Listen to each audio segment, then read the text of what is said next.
This is the day everyone's been waiting for, isn't it? The Gillies Shield 2022 is going to be awarded this afternoon.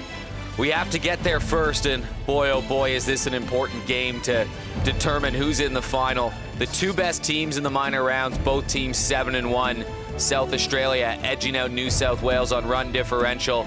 Winner of this game goes straight to the grand final. Loser plays the winner of a 3-4 game going on in the backfield. Good evening, good afternoon, good morning, wherever you are around the country, around the world. Eric Balnar, Anthony Weatherstone, and Lee Hull calling the action for this 1-2 final. Winner to the grand final. It's such an important game from a coaching standpoint, isn't it, Anthony Weatherstone? Morning, Eric. Morning, Lee. Morning, everybody. Yeah, I mean, this has just it's been an amazing 3 days, and now we get to see the fruits of all of that. This is super exciting. Hey, good morning, everyone, and what a cracker of a day it is. It's going to be a fantastic game, we would think. Top two sides playing, and the weather, it's a typical autumn day. Well, South Australia going head-to-head for a chance in the grand final. We were wondering how the pitching would show up. What do you throw your best? Do you go with your ace for both these teams? South Australia going with Millie Fidge, 18 years old. She's got a 1.3 something ERA during the tournament.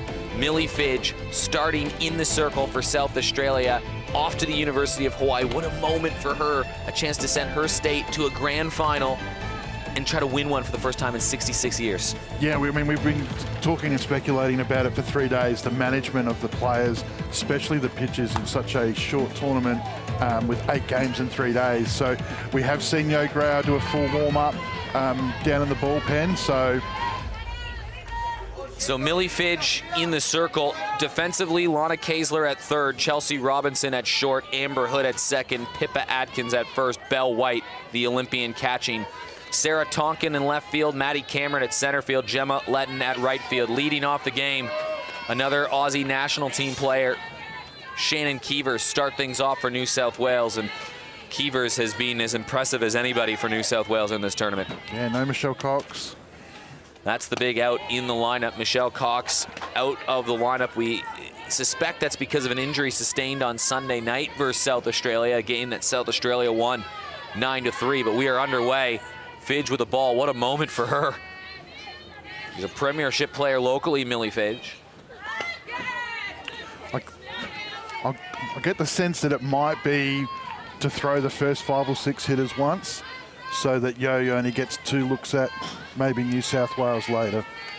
Lots of dynamics in managing this today. We'll get through in a moment what that schedule looks like for the team. This ball just a little bit inside. I love the fact, though, that SA they're the ones that have made a play first. I would assume that New South Wales would have spent all night and all morning getting ready for Yo this morning, and SA have already pulled a change.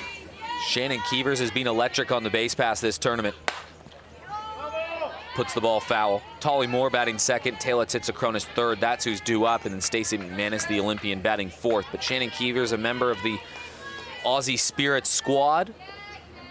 She was one of the big reasons why New South Wales beat South Australia in the first game of the tournament. Yeah, we both gave her the best player in that first game, and she didn't hit the ball to the fence every time she went to play, but her intent on the base pass, on top of her, New South Wales' great defense and what she did out at centre field, she was super impressive.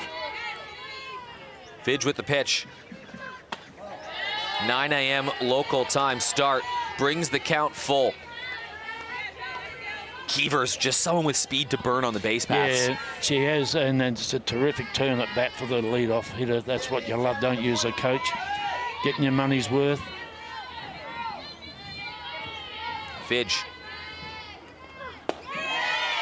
Just inside, so Shannon Keevers, one of the quickest players in the competition, the paramedic student on board for New South Wales to start the top of the first.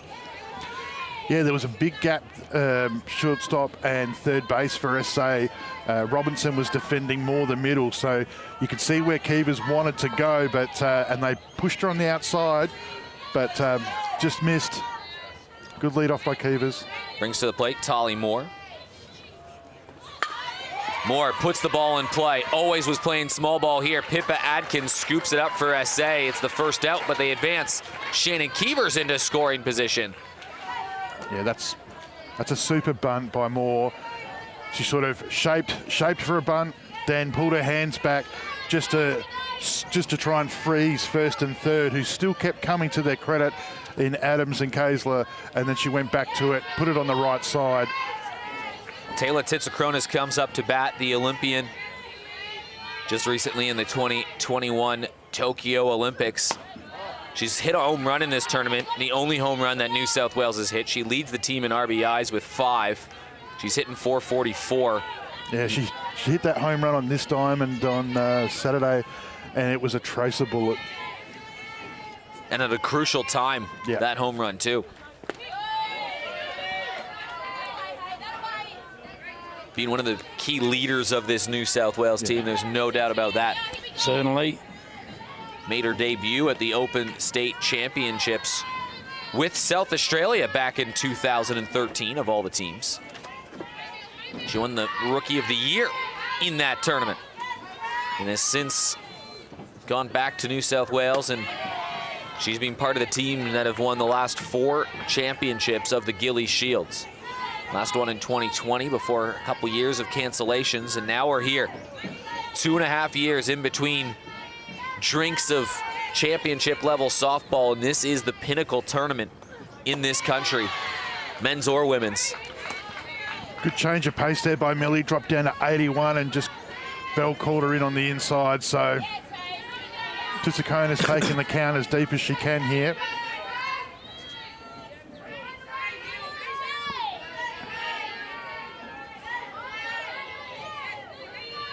Player that's just matured over the last number of years and so integral in New South Wales' success. Fouls one away. No surprise, Fidge goes up in front. Good pitch. Again, just mixing that pace a little bit. It wasn't as normally as fast as Fidge's up ball rise there is. No, but you need to do that against the gun batters, don't you? Otherwise you'll get killed. You'll get punched to all parts of the diamond. Millie Fidge in the local competition, as she has the ball in the circle, has had to face a lot of big moments in her early career. Titsakronis fouls this away. Bell White had a look. Bell White pointing right back, saying that's a really good pitch. Yeah, that change up there dropped another 9 Ks in pace down into the low 70s. So really trying to mix with the timing of these New South Wales power hitters. Fidge pitched Sturt locally to a premiership, working with players like Bell White and Sarah Tonkin, who are in this lineup last season with Sturt. One of the better numbers, Millie Fidge, locally as well in the regular season. She got hurt for the finals run this year. She's pitched for junior teams, but this is a bit of a different proposition going against 2 Olympians in the middle of the lineup, trying to push your state to a grand final in a tournament they haven't won since 1956, and at home. And she strikes out the Olympian Taylor Titsakronis. That's a lot of that's got to do with Bell White behind the plate. Just sensational. Just really mixed with the pacing there. Titsakronis just couldn't get settled and gets her on a 77K change up. That's a great effort by Millie Fidge. That's going to mean a lot to her. A second opportunity to drive in the high-flying Shannon Keevers at second base comes in the form of Stacey McManus. Another Olympian, another player that has had a fantastic tournament, especially defensively. Yeah, she's been amazing in the field. Her bat's getting better, though, the longer this tournament's gone on. 2 Olympians for Millie Fidge to get through. That pitch hugs the outside corner. Yeah, it's a lovely pitch, isn't it? Fidge is a gamer, though. You wouldn't know whether she's pitching a Division II minor round game in the middle of February or a game versus New South Wales with it all on the line. That's the first time that Millie's been up over the 90s in the last 6 pitches. So you can definitely see there's a game plan from SA here straight away in regards to just getting the timing of these New South Wales batters. So she's executing a great game plan so far.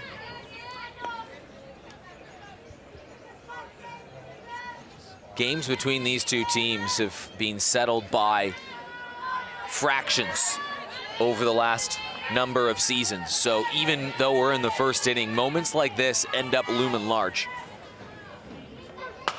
In play, Fidge gathers, and SA retires the side.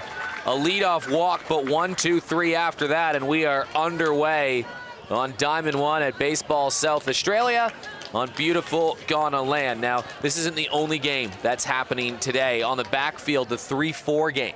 That's what's going on right now. That's between Queensland and Victoria. The winner of that game will play immediately following this game versus the loser of this game in the preliminary final. The winner of that game will advance to the grand final at 2:30. So if you lose this game, you have to play 3 straight games to try to win the championship. If you win, you get a rest in between. Any update on the backfield? Yeah, thanks, Eric. It's 0-0 in the first.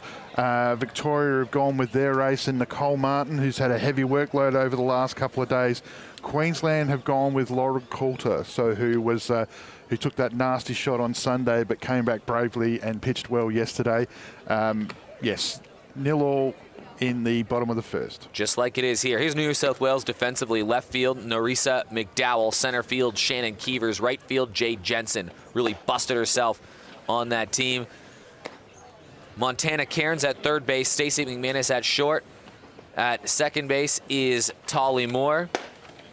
And at first base is Chantel Ladner. The catcher is Taylor Titsakronis. Starting pitcher is someone that is a breakout candidate in this tournament, Grace Rickson. She has put together a remarkable tournament, hasn't she, Grace Rickson? Yeah, she started with the bat on Saturday with that first long ball that she hit, but then she came on and did some great pitching, which surprised us all for somebody so young. They used 3 main pitchers, Charlie Arsini, Chantel Ladner, and Grace Rickson. They had the bulk of the innings, but of those 3 pitchers, Grace Rickson with the lowest ERA at 1.13. She's got a very good strike-to-ball ratio, a strike percentage of 68%. That is also the highest on the team, and she only allowed 3 walks. That's the lowest walk ratio on the team as well. So Grace Rickson really has emerged as statistically their #1 pitcher on this side. Certainly has, and it was not really a big surprise to see they changed the lineup there. Grace Rickson going against Amber Hood, who leads things off. Chelsea Robinson, Belle White, Maddie Cameron. Some Aussie spirit power following Amber Hood. No Michelle Cox in the lineup for New South Wales. A huge out, missing Australia's leadoff hitter. Just an Australian leadoff hitter. That's a huge out for New South Wales. How good is it to see a couple of 18-year-olds pitching the prelim final and a national champion at the Open Women's? Rickson, a student in Newcastle. She drives 2 hours each way to train a couple times a week with this New South Wales squad. Busted her way on the team, and she's got the ball in a huge game. Amber Hood, being a member of the Stars program for a number of years now. And a great lead-off for her club team here in Adelaide. Can do it all at the plate. Had a really good tournament. She's hit some great long balls centre right through the tournament, but her base running is just first class.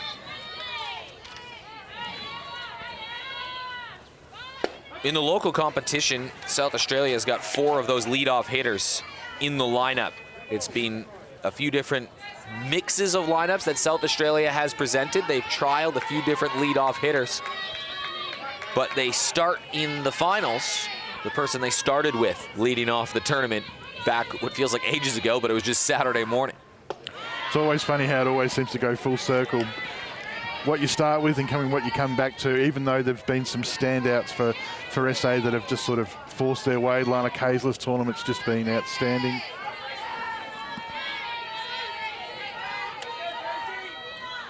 Three-one count.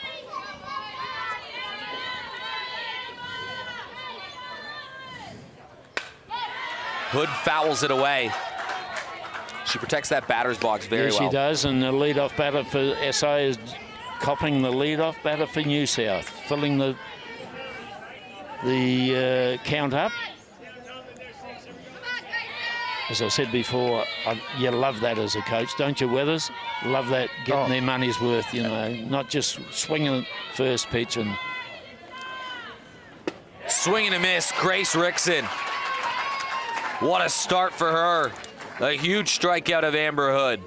Yeah, you always want the leadoff to be a tough out. I mean, ideally, if they get themselves on with none out, it opens up all of your possibilities. But how impressive was Grace Rickson just there? Just great work by Titsakonis, just moving Amber around the field. Had her on the outside, fouling off there, and then came back hard on the inside in the 90s and got her swinging. Chelsea Robinson being on that senior Aussie squad. She went away to Tokyo in preparation for the Olympics just this past winter. Didn't make that final list, but certainly put herself in the conversation. Only a couple hits so far in the tournament, but it feels a matter of if not when Chelsea Robinson's going to explode. Yeah, I think with Chelsea, I mean, in the role that you see her playing right now, that's probably one of those reasons. She's batting at 2, so a lot of her role has been advancing leadoff hitters. She's laid down some great bunts and been solid in the field. Another leadoff hitter in the local competition, so she'll be trying to work the counts just like you saw Amber Hood do. Deep breath from Grace Rickson. What a cool moment for her. 20 years old from Newcastle. If you're watching from Newcastle, give us a couple shout outs on the stream. The Rickson fan club. How good are these two catchers in this game, guys? My top class, aren't they? White and Titsakonis. You can pitch to those, can't you? Arguably Australia's 1-2 in catching. Well, they're the two that started catching in the Olympics, right? Yep. Yeah, two best in the country for sure. Pretty good with the bat too, apparently. Both of them.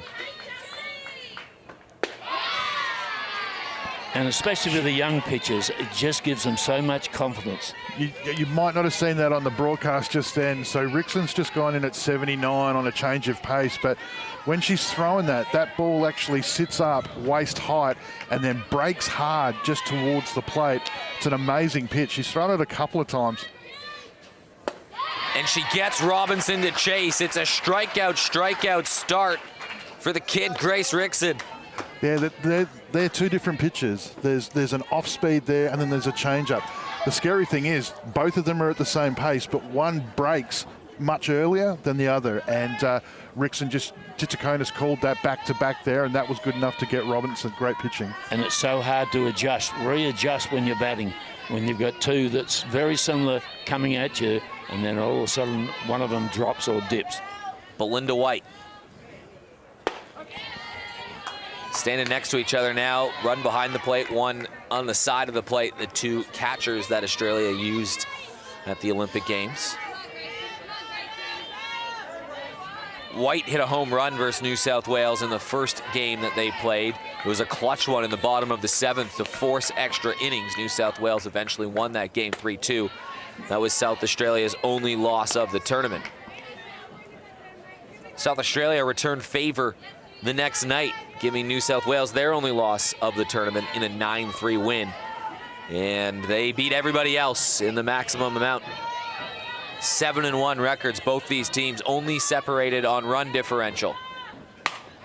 White into play, scooped up by Montana Cairns, and it's a 1-2-3 inning for New South Wales. So the two rookies getting a chance in the circle and both impressing in the early going. Yeah, that's a really impressive first innings by Grace Rickson there. That was really well called by Titsakonis, obviously, but she had to execute against some good hitters, and she did that. Field backed her up, and I think that's New South Wales' key today. Their defence has been amazing over the tournament, so interesting to see what happens now with Fidge going around in that second innings. The umpires for today's game on plate, it's Darren Clark. First base, Kerry Franklin, and at third base, Deb Keogh. Thank you very much for that, Lee. No change on Diamond 2 between the Titans and the Heat. We're in top of the second, still 0-0. Thank you very much for tuning in wherever you are around the country for this game. Please let us know where you're watching, what club you're watching from. You can use the Softball Australia Club Finder if you're interested in playing this great game. Doesn't matter your age, doesn't matter your gender. It's a game for everybody. You can find a club close to you by using that Club Finder So let us know where you're watching from around the country. Love to hear it. I know we've got some Americans watching, some Canadians, and I asked for the Newcastle shout out, and the Newcastle Army has come out in numbers saying they're backing Grace Rickson in this circle. It's taken me a long time to figure out what you are, Eric, but you're an influencer. That's what you are. Maybe an influenza, I'm not too sure. We'll see. I need to change my seat if that's the case. Millie Fidge back in the circle for SA, just 18 years old, off to the University of Hawaii, playing NCAA Division I softball. A lot of great softballers have come through that program, especially from Australia.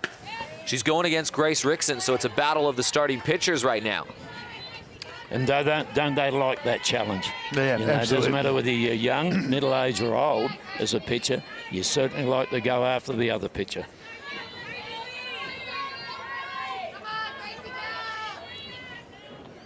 Given their ages, I have a feeling while this might be the first battle they've had at a senior level, going toe-to-toe on the mound. Juniors. At a senior level, Lee. Oh, yeah. This won't be the last one. No, this tournament has been totally that. We've seen lots of new rivalries starting up where we're going to see lots of these matchups in the future, and it's all been very exciting. The young talent that's coming through Australian softball is just amazing.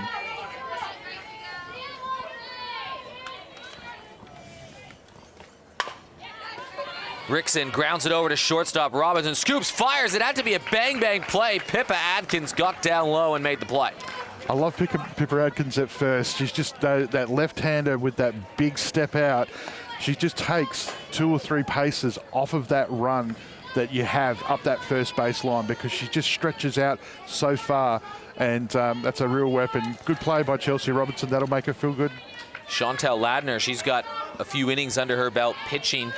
Hitting-wise, she's hitting .500. She's only had 8 at-bats, but she's certainly made the most of them, getting on base half the time. Yeah, well, she led. She was the starting pitcher in that game 1 that we saw SA New South Wales. So, and she went pretty well. I mean, she went 7. So,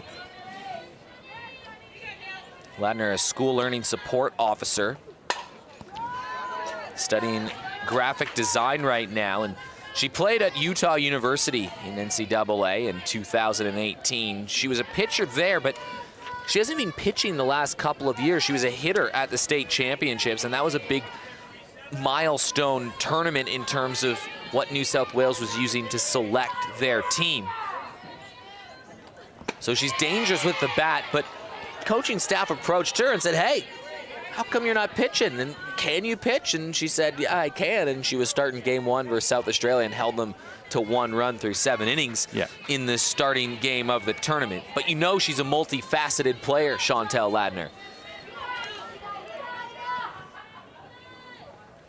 Ladner cracks one towards left field, but it's right to the glove of Sarah Tonkin. It's 2 up, 2 down to start the second. yeah, good pitching by Millie there. A 94 and a 92 pitch just before that, and drops back into 73 as Ladner turns on it, doesn't get it all of it, and Tonkin takes a good catch out there at first, so at left field, sorry. What's everyone doing in Wagga Wagga this morning?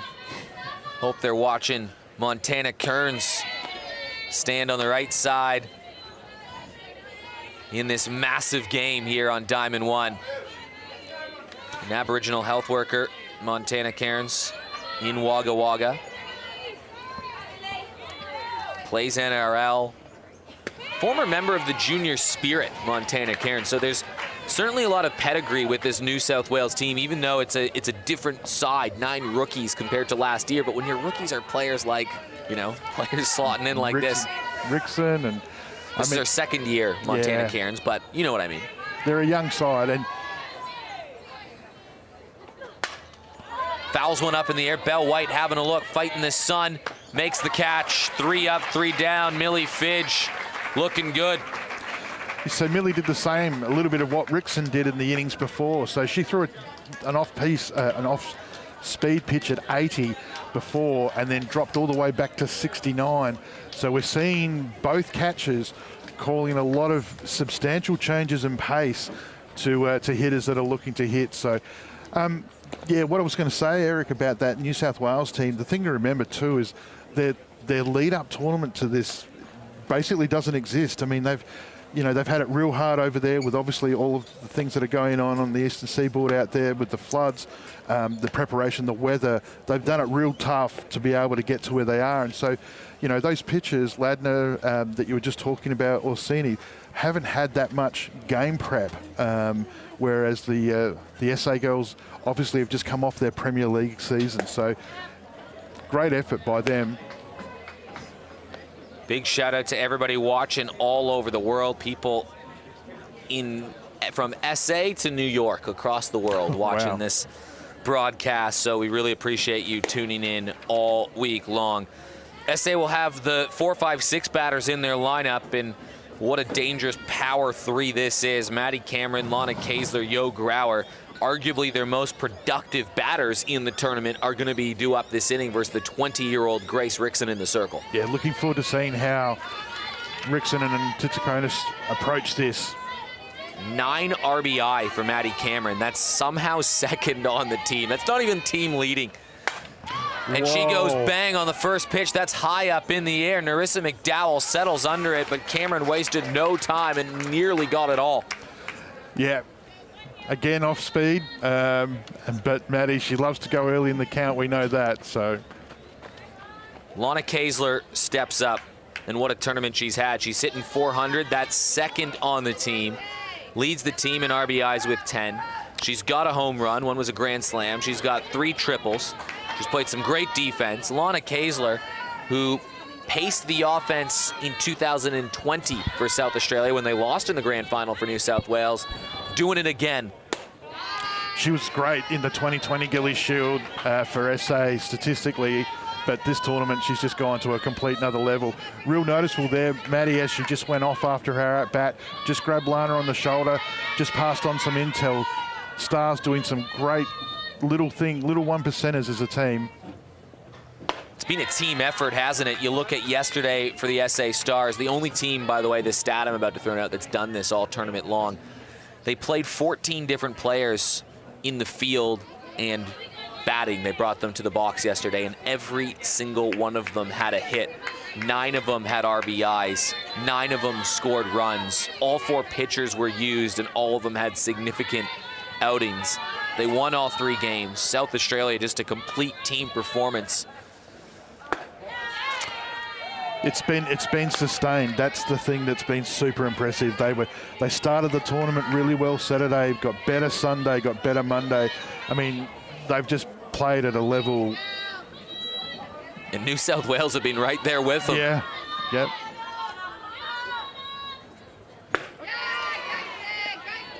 Pitch just hugs the outside edge.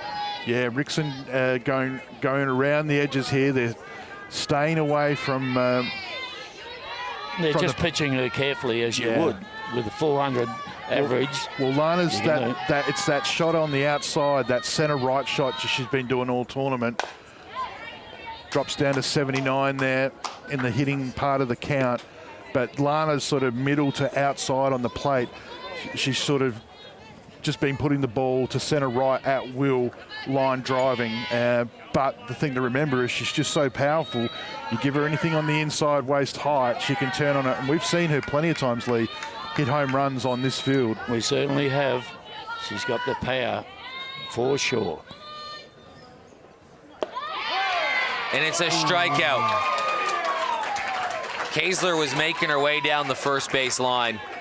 Yeah. Look, I call a lot of games with an umpire locally in baseball, and he says every time he sees a player on ball 4 start walking down the first base line, it doesn't matter if it was a ball or strike, he rings them up every time, although that time that was absolutely a strike. Yeah, the thing that froze there was the change in pace again. Like that one. Yeah, Rickson went from 94 down to 85, so... Yo Grauer hitting 438 on the tournament. She's got 5 RBIs. She's led the pitching staff and she's led the battery. So no wonder she won a Cap Coral medal for best and fairest in the local competition. She fouls this one away. It's funny, we always talk about her here in the local league, and when she comes to the plate, there's a bit of an awe about it because we sort of see things are going to happen. Here, of course, she's coming in at 6, it's Yeah. just Yeah, crazy. 6 compared with 3 Yeah. normally.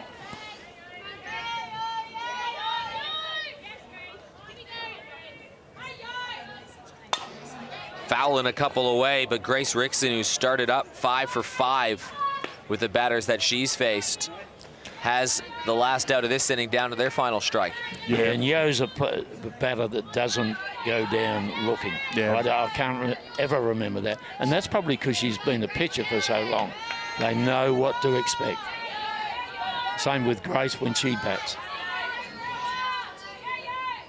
Yeah, similar to Maddie, she's traditionally early in the count. Yeah. And she's always looking to hit, like that pitch that Rickson got her, not that one, the one just before where she fouled off. She was searching on the outside and she was well out in front of it. So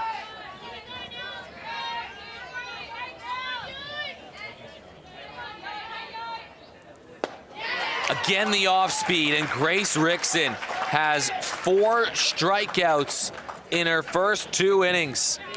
Unbelievable stuff. this is a great game of chess right now. This is just both teams probing each other, and you can see evidences of some heavy planning that's been done overnight, and that's what we're seeing here. Well, Millie Fidge will head back in the circle. She allowed a walk to start the game, but since then she's gone 6 up, 6 down. So it's 2 kids that are certainly announcing themselves on the national stage right now, right before our eyes and right on the broadcast. And again, thank you everybody for watching softball with us all week long. It's been an absolute honor to be watching the games with you. That's honestly what it feels like. It's not for you, it's not whatever, it's with everybody there. So appreciate everybody tuning in across the country today. And we've had some pretty good viewership numbers, to be honest, to start this game. I tuned in last night at How Good Was Jensen, talking about the softball shout-out. Just what a great person, just listening to her story and what she does for the sport to keep us all up to date with what's happening, you know, worldwide with the Australian players. Just amazing. She just sounded like a great person, and it was great to have her on the broadcast last night. What did Mel McGee say after she was off the air? That I'm a better person. I'm a better person for listening to it, yeah. Mel McGee loves those types of people. So top 3 on Diamond 2, Titans, Queensland, 0-all. Jade Jensen swings at one. She wasn't in the starting lineup in the early goings of this tournament, but she's really kind of forced the selection's hands by how she's played and how she's gone about her business. Jade Jensen, she's played some good defense too. Debut player, 19 years old, runs that softball shout-out program, but deserves some shout-outs herself, and she's going to crack one to left field, and it gets past a diving Sarah Tonkin. Well, she might have knocked it down with her glove, but Jade Jensen will step in with a leadoff double. It's the first hit of the ball game, and it goes to Jade Jensen. Wowee. Off-pace pitch too, just out in front. And that's a big smile from Jade over there. And Sarah Tonkin had to loop around, you can see on the Eastern replay, just to knock that ball away. Yeah. So New South Wales have a runner in scoring position in the early going here. Yeah, you always want that lead off on, but to get him at second straight off the bat gives you an extra shot at it. So McDowell now gets the first opportunity before we come back through the top of New South Wales lineup at none out. Kiwi player Narissa McDowell. She lays down the bunt and it sits right down in front of Belle White. Runner advances to third. Both teams playing some small ball, knowing how important runs are, looking at how good these pitchers are going right now. And New South Wales can play some small ball now with Shannon Keevers to try to drive it home. Look at the Eastern replay. Yeah, and look at her where she's dropped that bunt. She's literally dropped it like a foot in front of the plate. You know, first and third haven't had a chance to get into the play. Bell up quick. Great spot by Amber Hood inside the diamond to take that. For a split second, there might have been a play at third, but Jensen too fast. Lots of speed to burn on this New South Wales lineup, and this is the best scoring opportunity we've seen in the first half of this game. Keevers, the left-handed bat. 0 for 0. She had a walk. Puts the ball in play. Robinson holds the runner. Now the runner's going to go. There'll be a play at the plate, and it's just not quite in time. A fist bump from Jade Jensen, who scores the first run for New South Wales, and they're up 1-0. Keevers puts the ball in play. Robinson loses her feet just for a split second, but still makes a really good throw. But Adkins at first, she has to take the ball just low, and her feet just didn't get her feet set quickly enough because of the speed of Jensen. The throw comes in high at the plate. Jensen scores for the go-ahead run. First blood to New South Wales. Ticket in the grand final on the line, and it just changes your day completely if you get a free pass to that grand final and you don't have to burn another pitcher, you don't have to go through another team, and you don't have to go through a pathway playing 3 straight games in a 7-8 hour stretch. This game is just massive. It's such a huge advantage by winning this game. Tolly Moore up to bat right now. Casey Smith's just hit a double for Victoria to get herself into scoring position for the Titans. So top 3, 0-all on Diamond 2 at the moment, but that game's starting to also start to open up. Base is now clear in this one. Jade Jensen doubles and later scores. Thanks to some small ball for New South Wales. Grace Rickson 6 up, 6 down to start the game. For the visitors, New South Wales. Tolly Moore, another Team Australia caliber player. She's gonna go to first base with a walk, and now it's a base runner for Taylor Titsakronis. So Titsakronis went down looking in the first, her first at-bat. A lot of that to do with significant changing of pace as the SA battery tried to mix it up, not give her a clean look at anything fast that could disappear over the fence real quick. So be real interesting to see how she approaches this at bat, and it'd be interesting to see what that second opportunity happens. Titsakronis puts the ball in play. Robinson scoops across. Adkins had to get down low to make the play. 1 run across the plate in the top of the 3rd. New South Wales strike first.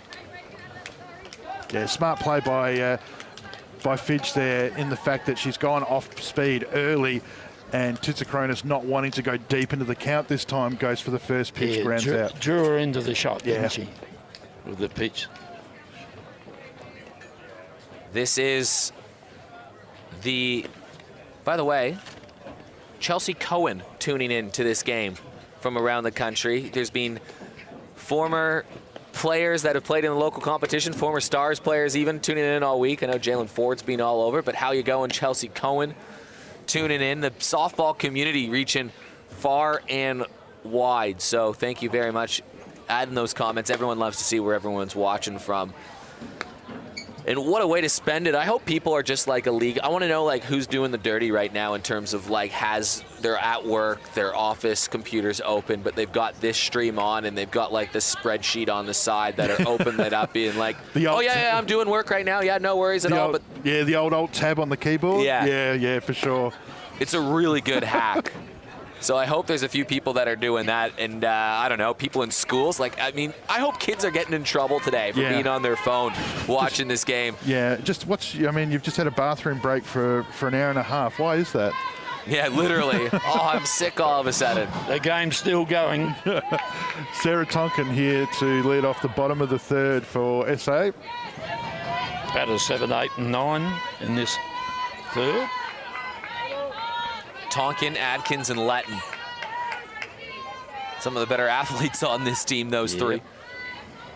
Tonkin a lead off in the local league for the Powerhouse Falcons team, playing left field today. Traditionally plays catcher in the local league in a team that's got an Olympic catcher in it. Bunts it back. It's called foul. Titsakronis was quick smart on that. Still makes the place down the first base line.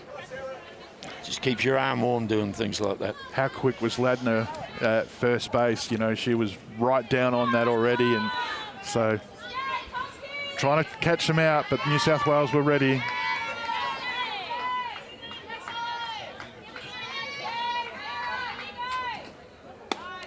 Hits the ball up the middle a lot in the local league for us, so for SA, so had some good pieces of the ball.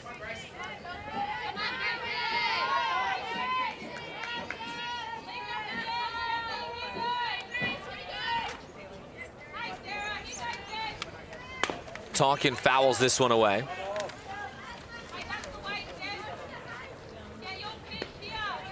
Couple strikes on Tonkin now. Grace Rickson been battling away right now in the early going. 4 strikeouts, only 2 balls put in play. SA Stars, who have had by far the #1 offense so far in this tournament, neutralized in the early going in this one. And it's a swing and a miss, and it's strikeout number 5.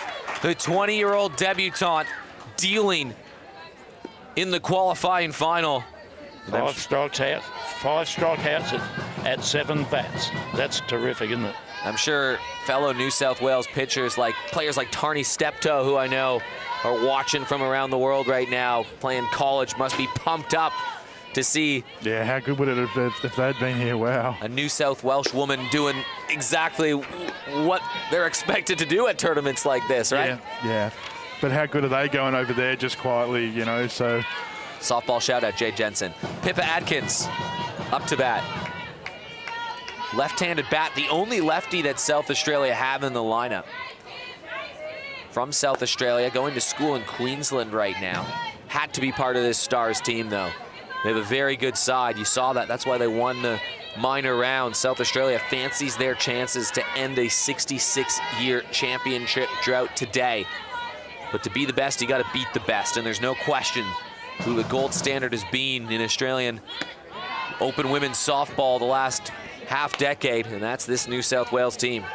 New South Wales have won 6 of the last 7. They've beaten the Stars twice in the last 2, and I mean, they're looking for a bit of history themselves to be the first state to go 5 in a row. So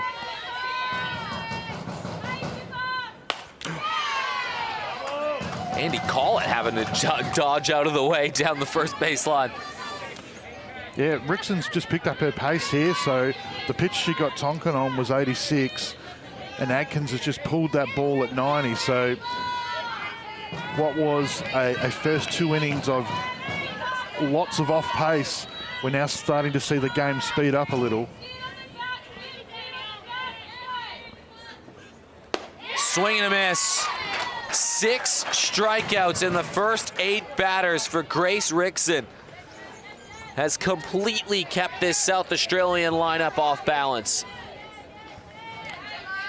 Yeah, driving down here this morning, I'm thinking Orsini versus Grauer, you know, and just going to ride that for the day and see what happens. And we've got Fidge versus Rickson, and it's just enthralling. Only 1 hit in the game so far. It was a double from Jade Jensen, and then small ball from New South Wales brought her home to score in the top half of the 3rd inning.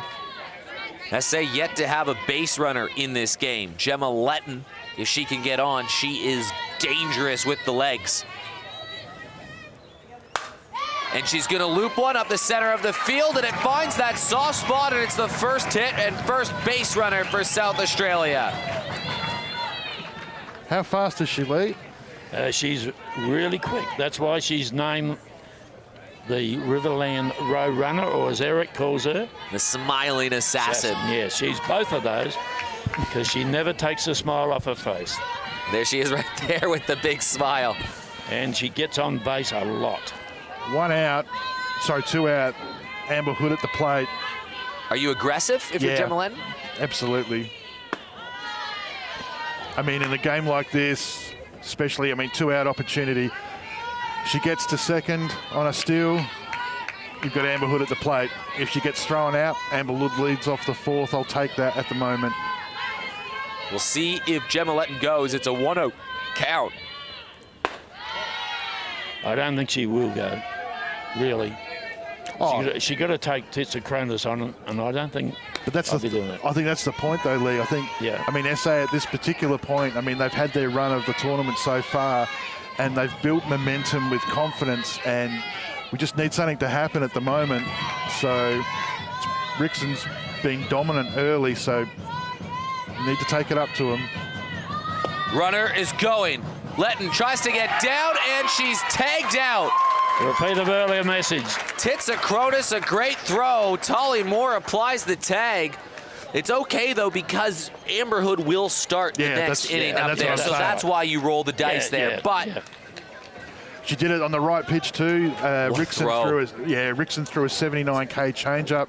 Letton goes on that, and Titsikronis still good enough to throw her out. But that was the point. You still needed Titsikronis to make the throw. You still needed more to make the tag. And as I said, now we go into the top of the fourth for the Stars, and you're going to have your full lineup: Hood available, Hood, Robinson, White. The first time that South Australia played New South Wales, they asked a lot of questions of the Fire Stars in terms of defense. They put runners in scoring position, and the Fire Stars in that game turned 4 double plays. And if they don't turn one of those plays, South Australia, we're probably not even in an extra inning. South Australia probably win that game. New South Wales defense has been the calling card of this team, and excellent all tournament long. Stacey McManus's first 5 plays were all on her backhand. I mean, and that's where a lot of those double plays were made, but they were rock solid. You see SA just coming in here, just a bit of energy now though. I mean, Letton getting on, SA starting to try and push and make something happen here. So just an update for those on Diamond 2 around the back there. Queensland Heat, Vic Titans, bottom of the third, still 0-0. A lot of tension around the ballpark today, isn't there? Stacey McManus, the captain, Team Australia player, Olympian.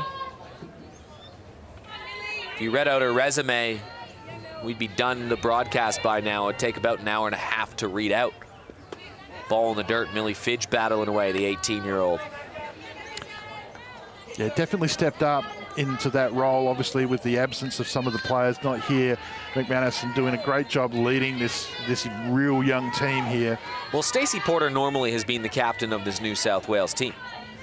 However, Stacey Porter has been spending most of her time in life living overseas, traveling around, playing in Japan. So she hasn't been there in a normal year for New South Wales, even when they have their full list in trainings. Yeah.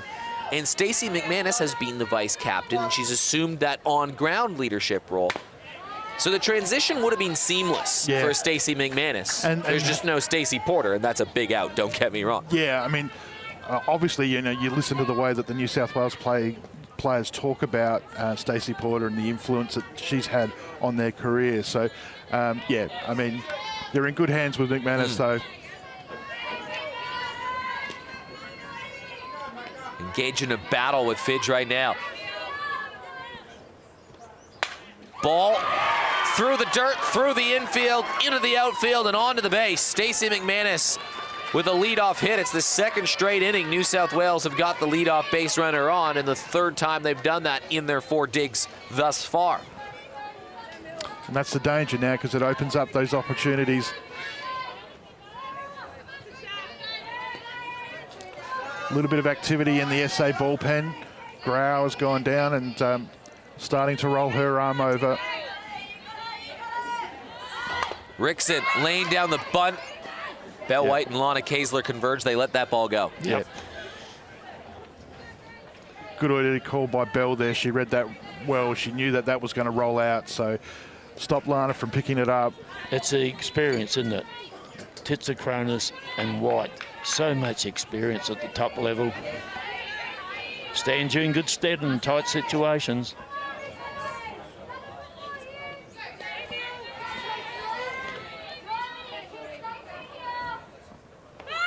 Rickson lays down the bunt again, pushes it down the line. Adkins makes the out at first. Hood has a look at second, but McManus is in there easily, so another nice sacrifice bunt laid down by New South Wales. That's their 3rd today. Yeah, the short game working for them beautifully. They've executed it as good as you can. And now New South Wales get 2 at-bats with Ladner and Kearns, the opportunity to try and swap places with McManus and make this lead. Ladner goes crack on the first at-bat. That's going to rattle up close to the wall.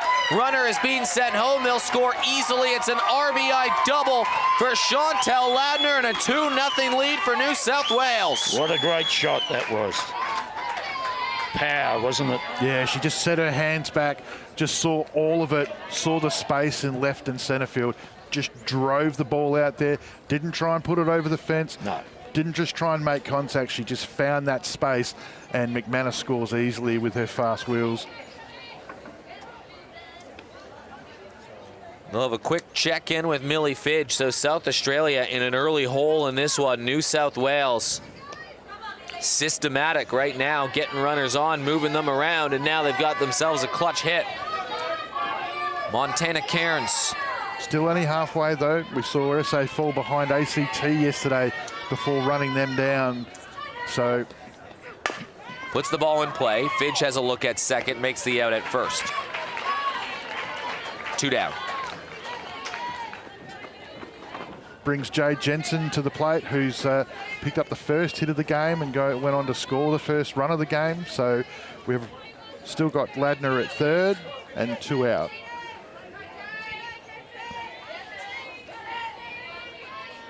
Opportunity for Jade Jensen to make a further impact in this game.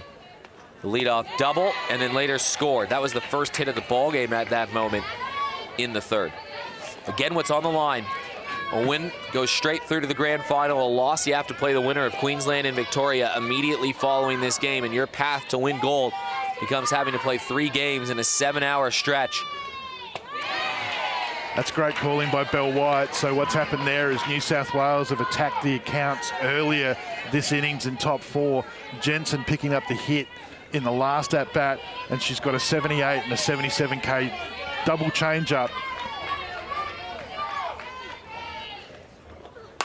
Puts the ball in play. It's a slow roller. Hood scoops, fires, inning over, but New South Wales add another run. They've got a 2-run lead to start this game at the exact halfway point. Yeah, that was super smart by Bell White. Really well called, well executed. But yeah, look, Ladner, that's a great shot.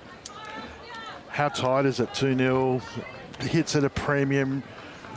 Well, South Australia, well, they had finally a hit. It was the first hit or base runner allowed by Grace Rickson in the circle. In their number 9 batter, Gemma Letton, that inning ended when she tried to steal second. But they get a second time through. A lot of quality hitters on South Australia. What kind of adjustments will they make? Well, I mean, it was obvious early that there was a lot of changing in pace as we talked about, but Rickson in that last innings was just starting to pick up her pace as well and going a little bit more to her up ball. So it'll be interesting to see how they approach the hitters on the second time round. Just keep being confident, isn't it? We've got South Australia. This is what's going through their minds at the moment. We've got here with our confident play. Let's keep it going. Amber Hood will lead things off. Struck out in her first time up.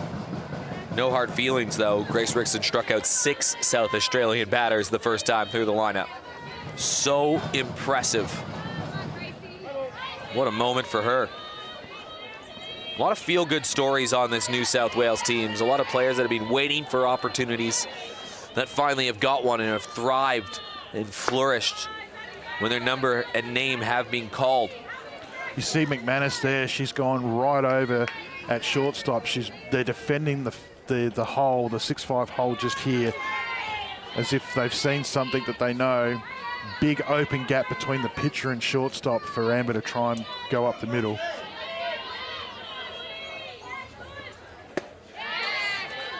Big cut, swings through.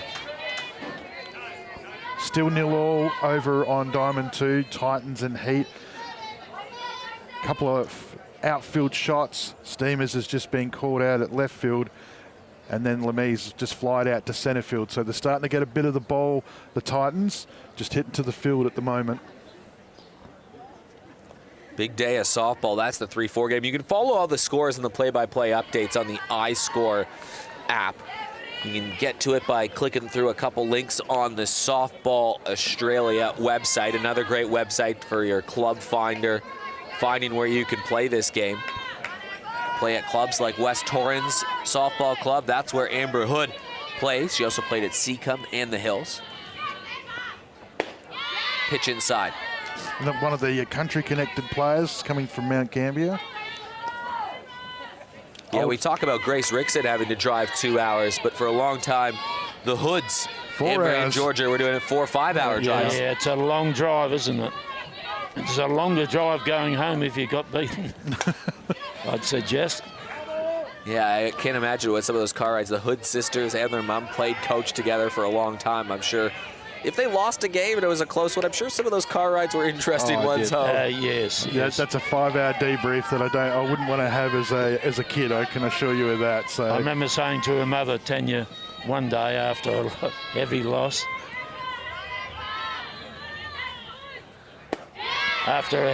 I said, well, it'll be interesting conversation on the way home. Tanya said, Lee, I'll be talking for the first 2.5 hours, then they'll get a say. And that's exactly what it is. And that's because Tanya's so competitive. And a great coach, too. Yeah, she was a pitcher for me in under-16s in 1989 and 90. A very good pitcher. Swing and a miss for Amber Hood, her second strikeout of the day, number 7 for Grace Rickson overall. Tell you what we could do with Grace, we could do with Georgia Hood right now. Sorry, I'm just about to say Grace, sorry. Yeah, we could do with Georgia Hood right now. That was in 1990. At that time, South Australia's drought at this level, at the senior level, was 34 years. Yep. Now it's 66. Well, we played in the grand final in Perth and we played in the grand final in Melbourne. And Brooke Wilkins, who's tied up with Softball Australia, as we all know, was the pitcher for New South Wales then. Chelsea Robinson up to bat. She struck out once already, too. Lays down the bunt, trying to do it differently. It's a good bunt, flying down the line, and she's got there safe. South Australia trying to do things a little differently to get on base, and Chelsea Robinson catches New South Wales by surprise, and we've got a base runner. That's a great call by Coach Benedictson there. You can see what's happened. That first pitch, Robinson's lost her balance on an 84k change from Rickson. And so she lost her balance, and first and third are both sitting deep. So Robinson looks up the third base line. Benedictson puts the signal on and catches New South Wales napping a little bit there, I suppose. Titsacrona's still good enough to come up and make it a bang-bang play at first, but Robinson just too quick, so. Big moment, because now South Australia's 2 Aussie Spirit players, and Belle White and Maddie Cameron, they get to go back-to-back in the lineup right now, and it's the bottom of the 4th. Rickson's been mowing people down. They might not have too many at-bats in this game, so South Australia need to make it count. So 1 out here, yeah, absolutely. There's an argument to play short. I would suggest that he's just going to let Bell hit away here and try and find some space. It's a strike call. Rickson getting more confident as the game's gone on. 1 hit, 7 strikeouts, and we've only played in near to the bottom of the 4th. 20-year-old from Newcastle. Love to see it. Inside, Belle White watches that ride up 1-1.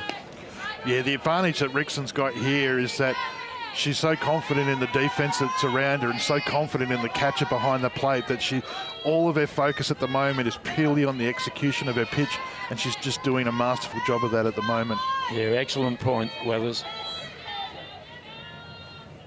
Swing and a miss, that off speed again.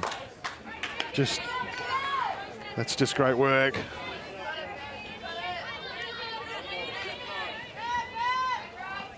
Can she get strikeout number 8?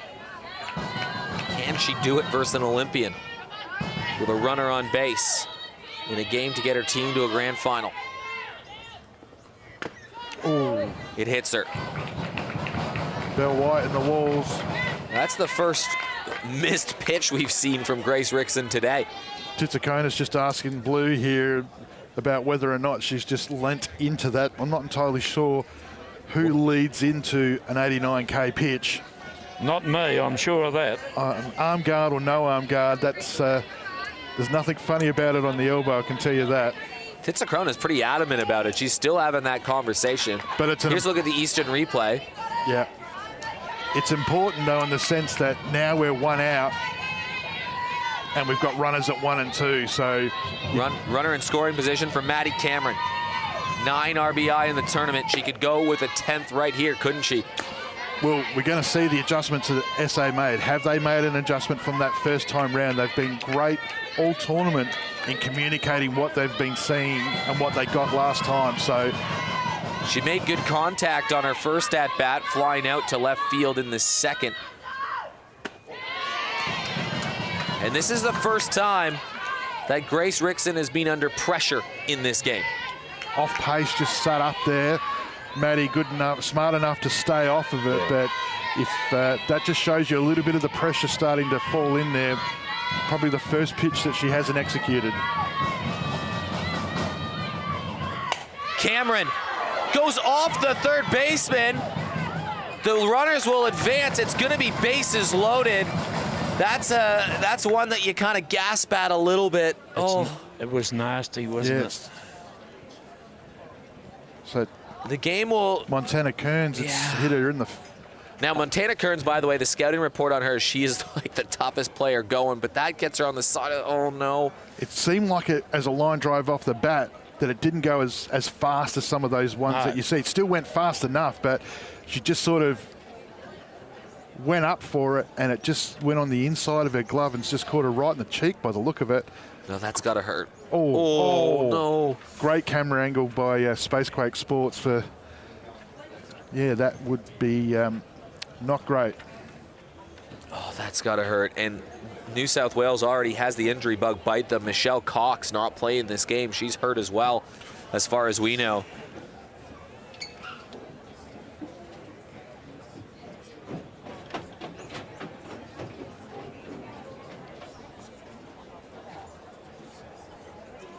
My goodness.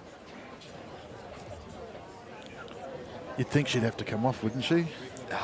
I mean, even, I don't know if you have to, like, I don't know where it got her on the cheek, but you got to worry about concussions and stuff like that too. But I'm more worried about, like, is she going to be able to eat food later today? I mean, you're standing 50 feet from... She's a rugby league player, though. Yeah, right. She's coming off. Yeah. Well, we'll try to get an update on the Pride of Wagga Wagga, Montana Cairns. She's a tough customer, we know that, but she's played great all week, hasn't she? Yeah. Number 39 is out. Number 58. So the Brianna Evans. Brianna Evans, yep. She's had to play a very versatile role, Bri Evans, hasn't she? She comes in, she'll go to third base, I believe. And what happens here in the tournament now is that SA with one out, loaded bases, and their hottest bat of the tournament comes to the plate. Now on the other side, don't forget double play balls. New South Wales have been turning all week. Yeah, but Lana Kaiser, she hasn't hit the ball in the infield very often. So, I mean, Lana Kaiser has been on point all tournament, and 10 RBIs. She's got 3 triples. She's had a grand slam. This has been Lana Kaiser's tournament. they got her inside the first time round after mixing the pace up a fair bit, but Lana would have learnt from that in that first at-bat, and as she's shown this tournament, there's no better inside-out hitter than her, so tough to throw to now. Rickson's going to have to be at her absolute best. Grauer is waiting on deck. And it's up the There middle. she goes It's going to again. score a run. Kaiser's driven and run. She's tied the game at 2. The star of the stars strikes again, and this game is square.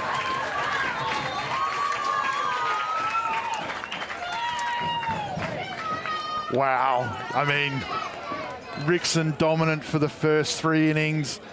SA second time round. And, you know, Cameron hard shot down the left side. Kaisler up the middle, scores 2. How good was the base running too just then Excellent. by wasn't Belle it? White? I mean, she nearly caught Robinson in front of her, so... Now Yo Grauer comes up to bat, and if there's a player that has a better average than Lana Kaisler, there's not many of them. There's exactly one, and it's this woman, Yo Grauer. She's still got a runner in scoring position for SA to try to take the lead here in the bottom of the 4th. What a clutch at bat by Lana Kaisler. Kaisler has been clutch the entire time, and now the SA bench is up and about. They're singing, they're chanting, they're clapping. Unbelievable scenes. Grauer jammed a little bit. Great plays and a double play. Safe. Tolly Moore brought it in, and she jolted right towards second base, and she nearly got Maddie Cameron. That would have been special. It was still a great play. Yeah, just got her on the handle. If that ball drops in, chaos. That's what it would. Those sort of little hits, don't they? Those like miss hits, get like you said, Weathers, on the off the handle. Yeah, great they job. Cause problems. Yeah, great job by Maddie Cameron to recognise what was going on and get back fast and not retire the innings. So good job by Maddie Cameron there. Good heads up base running. Still lots of pressure. South Australia applying here. It all started with an infield bunt, a very intentional bunt for Chelsea Robinson just to get on base and create something. Ball in play, and that gets through. The runner is being sent around. Cameron making a charge for home, and she's in safely. Kaesler is out at third, but Sarah Tonkin has punched in the go-ahead run for South Australia. Well, we were talking around the table this morning, that left field spot, having a look at it, and around the water cooler, and there was a sense that she was due. She was due to make some sort of contribution, and that's what Tonkin's done there. And Cameron, she'd made her mind up as soon as that ball hit the deck. She was going. What a redemption arc for Sarah Tonkin. You think back to the first game versus New South Wales. She dropped a catch in left field, and if she made that catch, SA likely win that game. She comes up with 2 outs. She gets a clutch base hit, and Sarah Tonkin, has put the Stars up 3-2 in the bottom of the 4th, and it's a 3-run inning.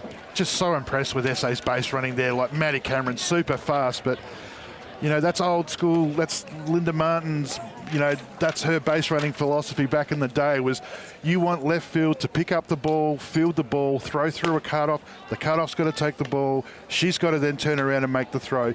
Defense has got to come up with 4 or 5 things. All you've got to do is run your heart out 120 feet, and that's what Maddie Cameron's done.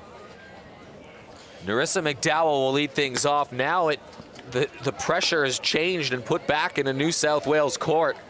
It's been New South Wales punched first. SA punches back just a little bit stronger, but there is not much between these two teams at all. Well, 10 minutes ago, we just said, you know, don't worry, this game's still only halfway. You know, New South Wales had a game plan, looked dominant.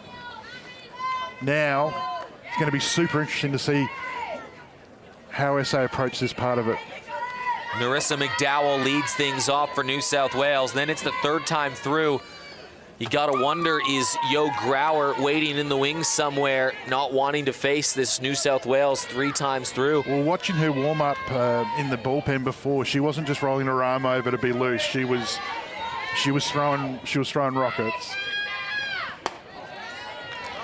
Quick update on the other game in the 5th, top of the 5th. Titans Heat, 0-0. Unbelievable. How's Nicole Martin Yeah, going? geez, that's an ice Laura bag. Coulter. Yeah, that's good. Nicole Martin, that's an ice bag that's going to get some work.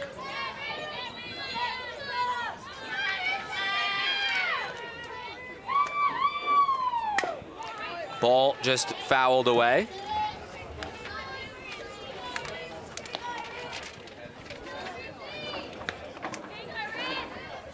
That one going foul, so Narissa McDowell just trying to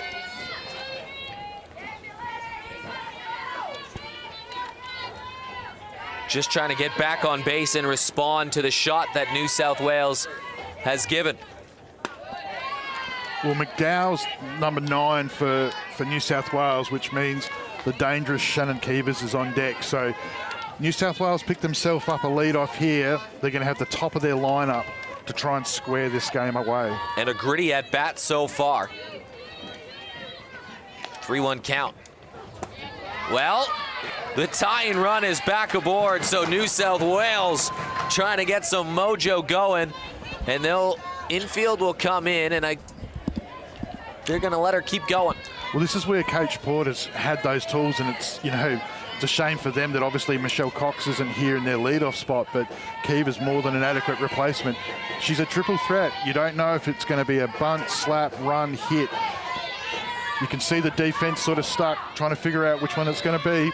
New South Wales have had their leadoff hitter aboard in 4 of the 5 innings. They scored the run in the 3rd. It was a double from Jade Jensen. They played small ball with a couple sacrifices to bring her in. McManus had a single to start the 4th. Chantel Ladner doubled her in, and now Narissa McDowell has a walk. Keevers also had a walk to start the game. But small ball has been played a lot. This one slapped down the line. You surprised they're not trying to lay down the bunt? Well, just the first one Lee? you could. Yeah. Sorry. Go on. Are you surprised they're not laying down the bunt? I am, but this girl is so versatile, Keevers, she can do anything. Just slap the ball, and that's what she did. Weathers. Tried. Yeah, I was just going to say that first time you saw her, she went to bunt, then she pulled back, then she went to bunt again, and then took the ball. Just like that, ball in the dirt. That was big from Bell White to block. You can see Kaisler, she's coming in at third, stopping, then she's having to start again and then go. So Keever's doing exactly what she wants at the moment.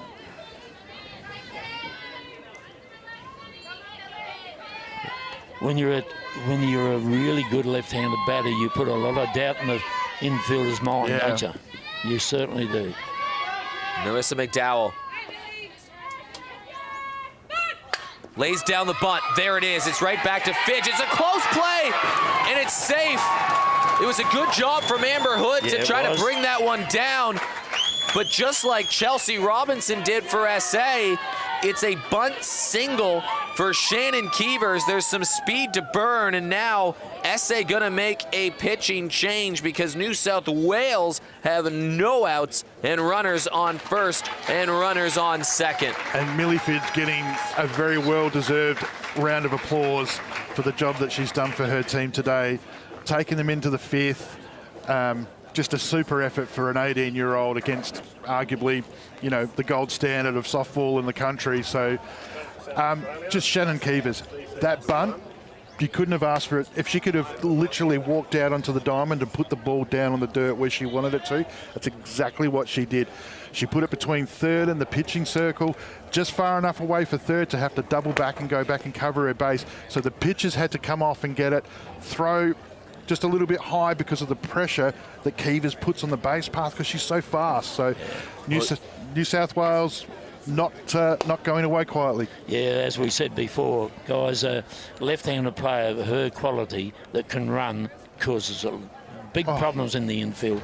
Yo Grauer is into the game, and if South Australia has everything go their way, there probably won't be another pitcher that South Australia will use today. Grauer in for the last three. If South Australia wins, she'll get the ball in the grand final game. Grauer just coming off. By the way, she's a former NCAA pitcher with UCLA, comes to South Australia in 2020, wins the best and fairest of the local competition. And this season that just ended in March, dominance in the circle to guide Port Adelaide to this wasn't just a drought breaking. They've been around since the 50s. They had never been in a grand final. She got them to a grand final. She won them the grand final. She outdueled Steph Drzezinski. She broke a 60-plus year drought for Port Adelaide, and now she's trying to do the same a month later. And now she's been asked to come into a national championship prelim final in the fifth with New South Wales none out, runners at 1 and 2, and number 2 batter Tyler Moore at the plate.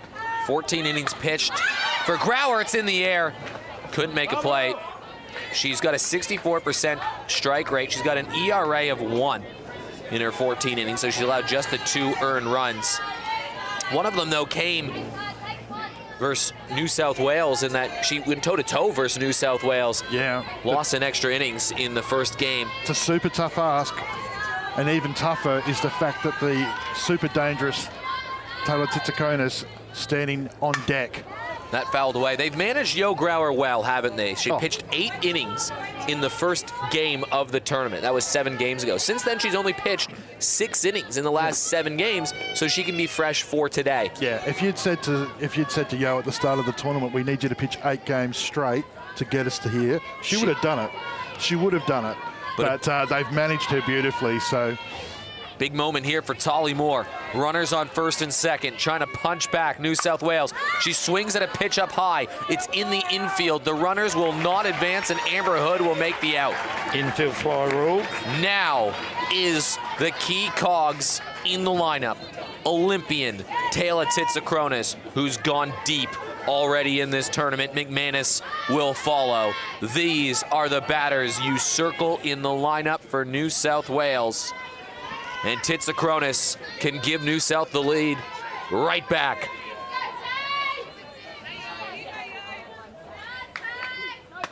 First at bat, she got frozen on a changeup on the inside as they tried to unsettle her with some mixed pace. Second time in her at bat, she's gone first pitch. She'll have a bit of a look at Yo here, but soon as the ball will stay on the down. A spot in the grand final on the line, and it hits her. That's your fault. And she points right back at Belle White. And says something like, that's your fault. Yeah, she did say exactly that. Belle, that happened to Belle earlier, right? Yeah, and Stacey McManus was just reminding Belle, isn't that what you did? So now it's bases loaded for Stacey McManus. South Australia, almost called it. Adelaide had bases loaded and 1 out. Lana Kayser came to the plate and drove in 2.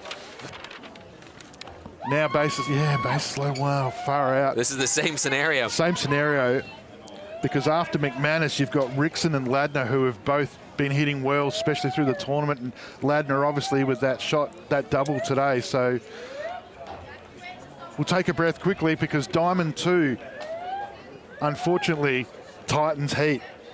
No Bottom score. 5, no score. How tight are these games? It's tense over there. I've been watching that game on the side there, and it's they're the same as this game. They're going back and forth, back and forth. The captain, the heart and soul of this team. Pitch up high. What a game we have. And there's still lots to go. We're only in the 5th of 7 innings. But this is a moment that we will circle regardless of outcome in our scorebooks at the end of the game. The Olympian outside, and she's got a hitter's count, 2-0. So with Fitch pitching earlier so far today in those first 5 innings, we've been seeing a mixture of 91, 92 down into the 78s. Grau has come on, and immediately we've seen the gun jump up to 98, 97, 99. So forcing the New South Wales batters to make fast adjustments to catch up on the pace from the starter. This pitch has to be a striker. It's a run. That's it. Worked her way into a good spot, hasn't she, Stacey? She could take 2 pitches here, surely. Ball slips away, and it's costly because New South Wales have tied the game. It was called a strike. Runners will advance in scoring position, and now a hit from McManus can give New South Wales the lead. It's 3-3. For a moment, I thought that was called a ball. I thought that was a ball, and was wondering why. But it's foul tip. Was that? Came off the handle or something. So anyway, 3-1. I think it was just a strike that Bell dropped. All right. Ball in play. It's a base hit. McManus has given New South Wales the lead. She's given them a 2-run lead. A clutch hit from McManus. She came to the bases with them loaded, and now they're clear. And the Fire Stars have a 2-run lead. What a way to answer back. SAA, after struggling for those first 5 innings, get on top of Rickson in that innings and score some runs. New South Wales come back through the top of their lineup and answer straight away. It's a boxing match between 2 heavyweights right now. It is, and there's still only 1 out. Rickson gets it back down the line. But what great batting by the skipper. I mean, she's come to the plate, bases loaded, 1 out. I mean, it's a Cinderella story. And all she's done is she's taken an outside pitch, thrown her hands at it, hasn't overextended, and put it between first and second to score 2 runs. I mean, Keevers was always going to score, but Titsakronis just showing how fast she is on the base path as well.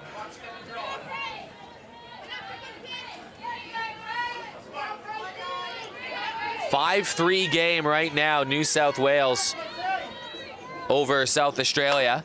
Ball back in play. Robinson for 1. Can they turn 2? It won't be in time. They do get the lead runner. So a fielder's choice with New South Wales up 5-3. It says 4-3 on the score bug, but we can confirm that it is 5-3. Chantel Ladner will come in. There's a runner over at first base now. Is Grace Rickson a runner for the pitcher?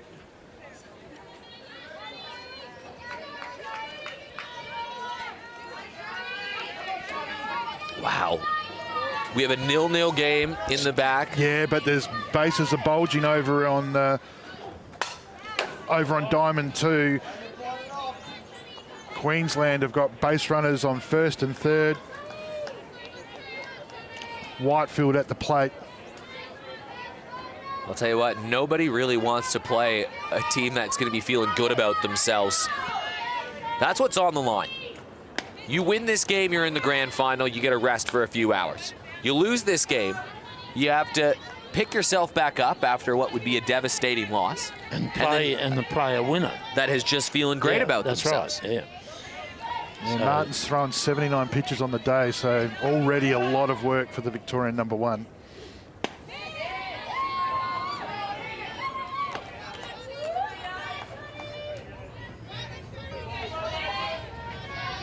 Wow, is this game seesawing or what? This is just the 5th. Oh, there's been a lot. Ball in play, that one goes foul. Kaesler made a heck of a play on that. Yeah. So you would think with SA coming in through the lower part of their lineup as we go into the bottom of the 5th, you would think that SA's top of the lineup is going to be coming to the plate around the 7th if it holds, which means that the best of what they've got is going to be there when it matters most. So it'll be interesting to see if New South Wales go to the bullpen. I can't see if there's been any activity up there yet. Rickson's gone 5 deep, thrown a lot of strikeouts. But it'll be the 3rd and 4th times, that some of these batters will be seeing her. So interesting to see how New South Wales approach it. New South Wales has scored in each of their last 3 innings. 1 in the 3rd, 1 in the 4th. They've got 3 and counting here in the 5th. Chantel Ladner's got a hit already, but she strikes out here. Big inning for New South Wales. Started off with a Narisa McDowell walk. Keevers reached on an infield bunt. Moore flew out. Titsakrotis was hit. And then Stacey McManus drives in a pair to make it a 5-3 game. So not long ago, it was a 2-0 New South Wales lead. It's the same lead. Yeah, it's just a different score line. Whitefield's just gone out swinging for the 3rd out with runners at 1 and 3 for Queensland. So Martin pitching into the 80s now. So we go into the top 6 in that nail biter over there. Heat 0, Titans 0. This is just a sensational day of softball. The numbers keep growing on the stream. The reach I know is high. We had over 50,000 people reached on the Sunday night broadcast the other night. That's going to eclipse that today. We're pushing that 1,000 viewers concurrently right now on the Facebook stream. All the games later on, the broadcast, by the way, going to be on SBS On Demand across Australia, NITV later on. Very exciting stuff. Meanwhile, Grace Rickson out of the game. Yep, and she's been replaced by Chantel Ladner, so it's a 1-3, 3-1. Gone full circle to Saturday, game 1. I mean, yep. For sure. But how can we just take a moment to talk about Grace Rickson, her first 3 innings in particular? In her first 10 batters, she had 7 strikeouts, and then it was a bunt hit by pitch, and then that was the only things that really got on base. And then South Australia had hits from Cameron and Kaesler, which cashed in some runs, but unbelievable performance from the 20-year-old from Newcastle. Yeah. South Australia's 18-year-old in the circle. Great job, too. And what they've done is both those young pitchers have set the game up with Ladner just as she was just loosening up through those warm-up pitches there. The same as Grauer behind Fidge. Ladner's added an extra 5-6 Ks an hour just on those pitches alone. So we're now up in the high 90s. Pippa Adkins puts it in play. Bobble just a little bit, but she recovers nicely and makes the play. Bree Evans. Montana Cairns was taken out of the game earlier after she got a ball to the cheek, and Bree Evans made it dicey, but she got the play done regardless. Yeah, we'll try and get you an update on how Kearns is as well. So just for Mr. and Mrs. Kearns at home and anybody else. From Wagga Wagga in New South Wales that are wondering. Leadoff runner retired. Gemma Letton reached with a hit up the middle. That was the first hit of South Australia's day back in the 3rd inning. Again, SA dugout getting up and about.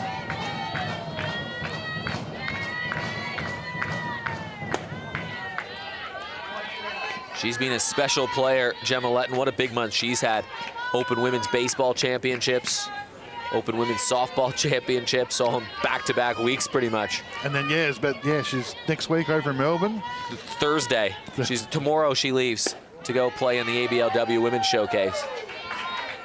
Won a championship in softball, part of that Port Adelaide team that won and broke you can't even call it a drought because they weren't even in a final, but gave the club at Port Adelaide their first championship. Yeah. She's had a terrific time, hasn't she? And it continues. It's amazing. What makes that Port Adelaide drought so incredible is that Lee Hull coached the A-grade side for a number of years, and they didn't win. I thought you were going somewhere else with that about... No, he wasn't going anywhere else but that, I don't think. Well, that's a very good point. And sometime over a cup of tea, I will explain to you that the pitching quality then wasn't the same as Johanna Grauer. So I'll start with that. There's more to come. Ladner, for the first time today, has put 3 figures on the speed gun. She's just gone 103 up in the zone there against Letton. So a bit of the old baseball here. You start with your starter and you come in throwing heat at the end. Seems to be the play today. The 2 setup pitches, the 2 kids have set it up, and Grauer and Ladner are coming in at the end of the day throwing rockets. And they'll be up there pretty much the rest of the game, you'd think. That one coming in at 103. Yeah, that's an excellent point. Whether it's like 2 halves in the game already, isn't it? You know. I love it. It is like someone rung the bell at the start of the game. New South Wales gave a couple like early little jabs to South Australia. Just feeling you out. Just a few little jabs. Yeah. They had the lead. Big uppercut comes back from South Australia, but then that big left hook followed by that right center from New South Wales. Letton in play. McManus, bread and butter stuff for her. Good all week. Good there. 2 down. So over on Diamond 2, Kylie Steamers, has hit a single, and Queensland have made a pitching change in the 6th with the veteran Sandra Holden replacing the brave Laura Coulter. Still 0-all, but we've got a runner at second in Steamers, and it's 2 out. Well, South Australia, meanwhile, looking for a little bit of a spark. So Amber Hood, who's 0 for 2 on the day, she's out, and in comes Steph Collett. And you like Steph Collett as a hitter, don't you, Weathers? Yeah, I mean, I'm Amber Hood's biggest fan, no doubt, but Collett does an amazing job of just making contact and getting the ball into play. She's a real tough out. Just trying to get someone on for those Aussie Spirit 3 that are behind her in the lineup right now.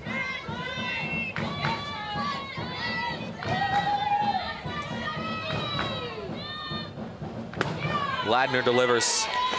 Yeah, Ladner had this a little bit on Saturday and a little bit on through the tournament. Just as she gets that change up, as she tries to find the radar, it does sit up a little bit, which is an opportunity.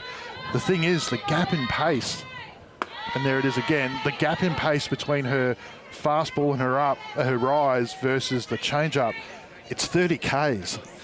Yeah.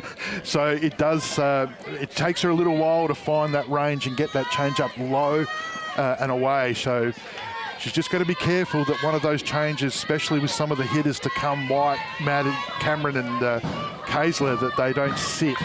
And it could disappear at the rate of knots. Yeah. But that 103 ball is that's a monster at the moment. Got a little bit of dip on it as well. Ladner just seemed to get better as the game went on versus South Australia in the first game of the tournament. A nervy start that ended up with a fantastic finish. That off-speed stuff just set her up, just as you're describing, Weathers. Yeah. She just, yeah, I mean, obviously throwing the ball so hard to make such a sudden change in your pace, trying to control it. That last pitch, she even tried to guide it. Thankfully, she's keeping it off the plate at the moment. Swing and a miss. Big strikeout on Steph Collett. It's Ladner's first one of the day. And New South Wales, we're going to go to the final 2 innings with a 2-run lead. Great stuff in action on Diamond 1. So the veteran's done the job over on Diamond 2. She's come in and retired Schaefer and Steamers, who was in scoring position, to retire the Titans. So Queensland now Ball goes back in their court. Goes back in their court. Blackman, the right fielder, she's flied out deep into centre field. So that game poised on a knife's edge.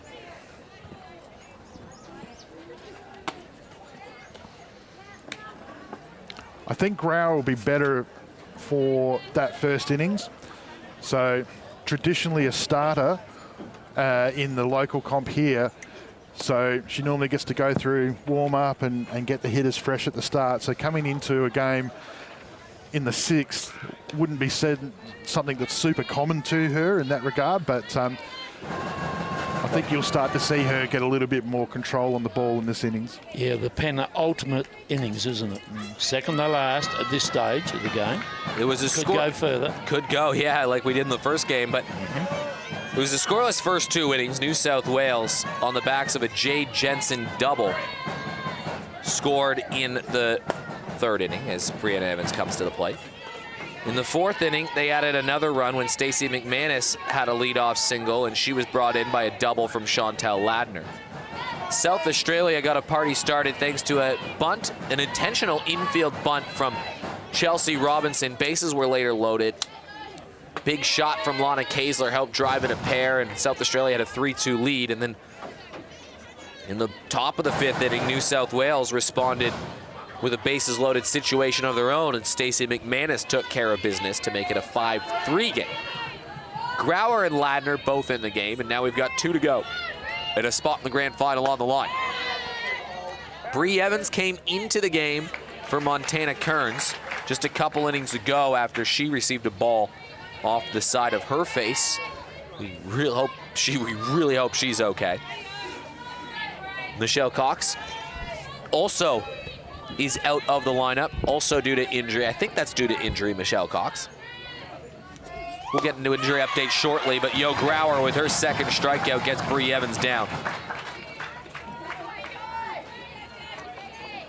Nice pitch from Yo Grauer. Certainly was, yeah. Not much you can do with a pitch like that when you're batting. You know, if you make contact, you're just going to ground out in any case.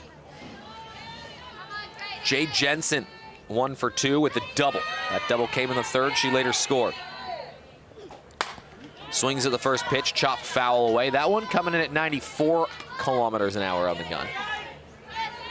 But boy, it feels a lot quicker when you're not very far away from the plate. Your reaction time is fractions of a second. Minimal, that's very true, Eric. Very true indeed. But it's knowing what pitches she throws. You know, that's a simple 105. philosophy. Yeah, but it's a philosophy. You go in there knowing in your own mind what pitches she throws. When she gets behind the count, what is she going to come back with? When she's in front of the count, what is she going to throw then? What about now at 0-2? No. Changeup?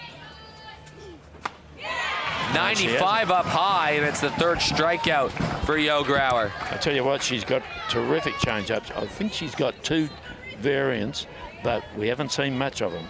Well, Rissa McDowell comes back in, and what a huge at-bat she had. Her team went down 3-2.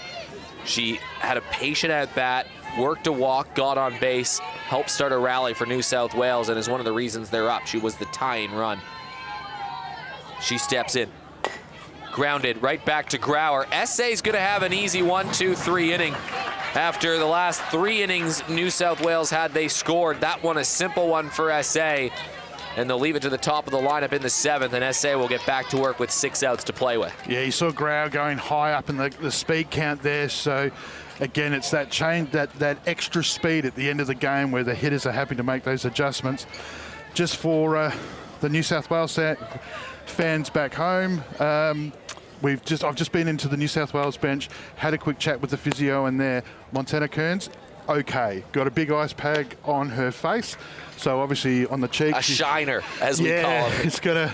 She's definitely going to have a something to show for her efforts today, but she's on the bench, she's upright, she's smiling as much as you can with a big ice pack on your face. So, but New South Wales just wanted to let you know that, yep, she's okay. Michelle Cox?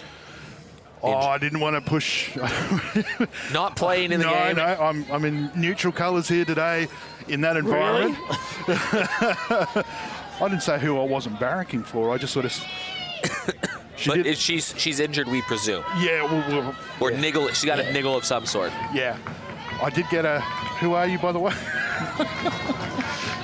Just a guy wandering, hobbling into the dugout. I'm a Kearns fan. I just wanted to know how she was going. But she's okay. That's the important thing. She may go running bunt again here. Do you think they'd be expecting it this time, Yeah, Chelsea they Robinson? will.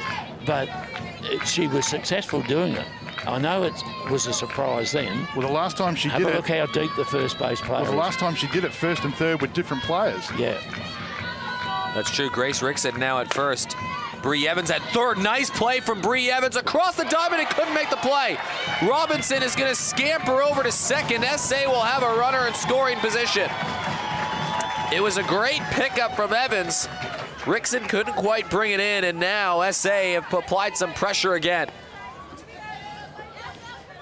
Yes, the throw was off the money there, wasn't it? Yeah, just dragged Rickson across the line. Not much you What can a do pickup, that though. as a first base player with that. Belinda White was hit by pitch last time and later scored. So Chelsea Robinson, who only had a couple hits in the tournament, has got on base twice. Here's their chance, isn't it? The red team. Hard to keep a good player down, isn't it? 3, 4, 5 hitters. This is what SA would like. White, Cameron, and Kaesler do up. Grauer lurking behind. And none out. You would think SA have to get something rolling here. What a game.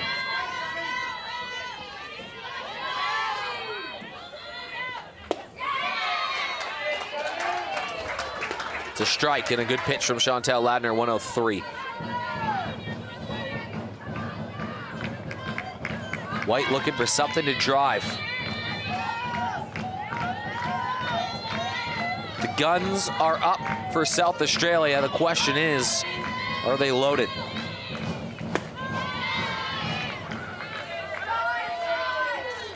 Tsitsakonis just leaving the frame there just for the blue, just to have a real close look at the top of that zone, but just a touch high.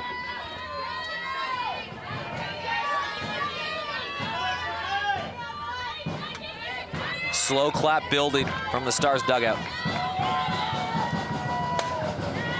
White flares one foul, 2-2.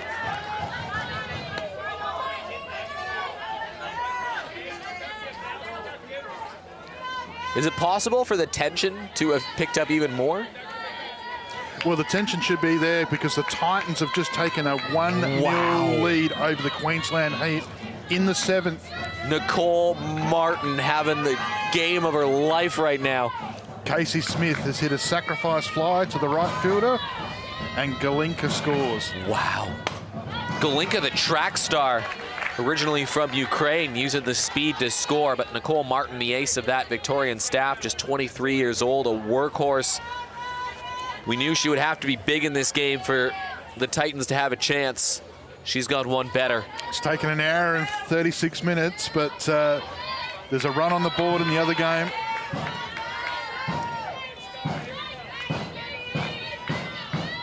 Tension everywhere. Queensland bats second in that game, so they will get the right to reply.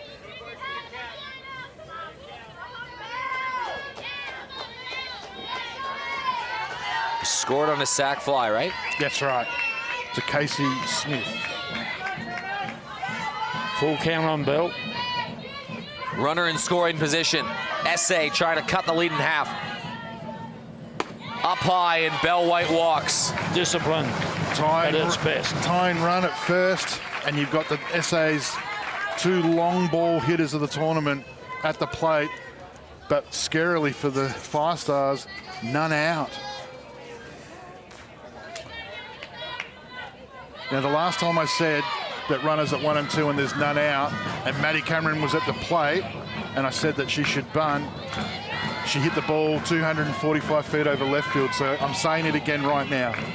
She should bunt. She should bunt. She's going to put the ball in play. It may as well be a bunt. Will they get the lead runner? They do. Oh, that didn't work. I thought by saying that she was going to hit a home run again, but it didn't work. So now a double play ball in effect, and you have to say that because they've turned so many New South Wales in this tournament. Yeah. But Lana Kaesler, she's already got an RBI in this game. It's been her tournament so far, 12 RBIs on the So Lee, campaign. What do you do here? 1 out, and the form hitter of the tournament, and Grauer on deck at 1 out. Yeah, Walker. Yeah. You can't put the winning run on base. Yeah, but There's no way. With Grauer coming up, you cannot put the winning run potentially on base. But also, you I'll tell can't you what, afford to let this girl hit. Yeah, I was That's about the to thing. say, that might be the winning run standing at the plate, just the way she's hitting the ball at the moment. I mean, Kaesler's in form. She's hitting 400, but the math says she's more likely to get out than safe hit here. We'll see. If you want to play the percentages, you have to pitch to her. Oh, that's why I asked Lee. I was getting Lee to say it. But this is why that game's so great, right? Because it's so nuanced. As you ask that question to 5 different people, you might get 5 different responses, and there's no right answer. Correct. The only way you know the right answer is if you look at what happens here. Yeah. If she hits a home run, I'll have said, Lee, you were right. You should have passed her up. But you can see there they've gone high in the zone. Titsakronis set up low and away just there. They're working right around her. Yeah, they've certainly earned the respect. Lana Kaesler. Slow clap building, 2-0 count, hitters count, 2 runners aboard, tying runs are there. Called strike.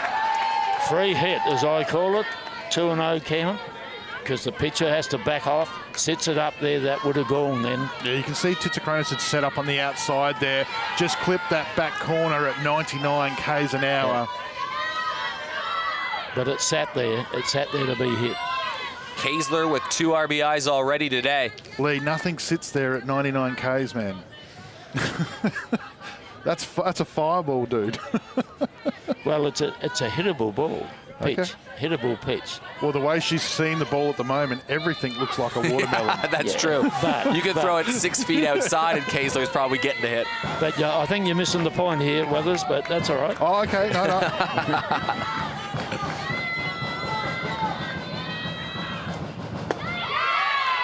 Throwing away from Lana Kaesler, though, is the dangerous part. Her outside hitting is the best in the business, and she's proven that with all of those center-right line drives she hits.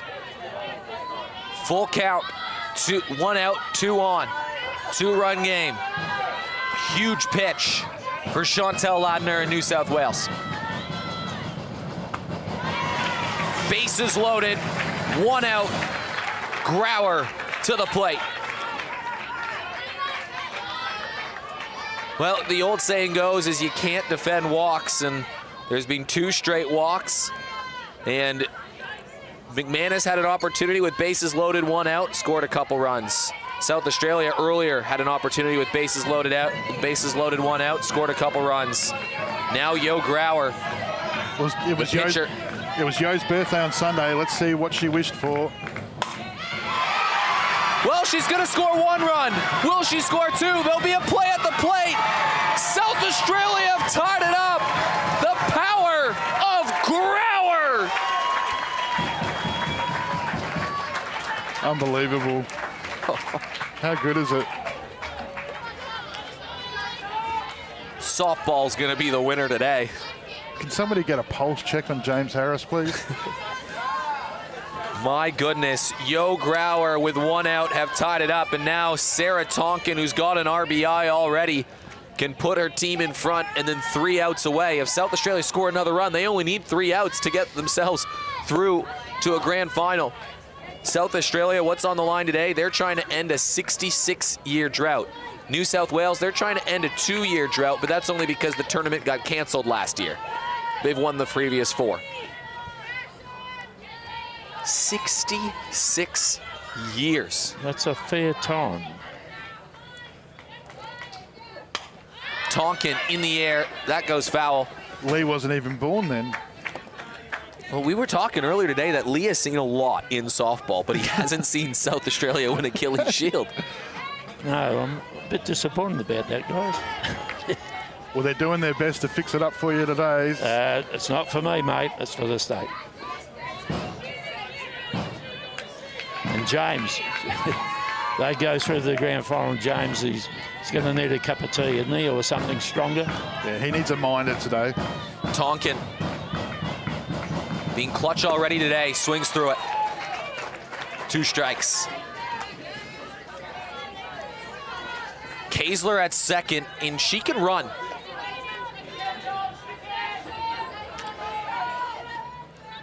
That's the important run for South Australia right now.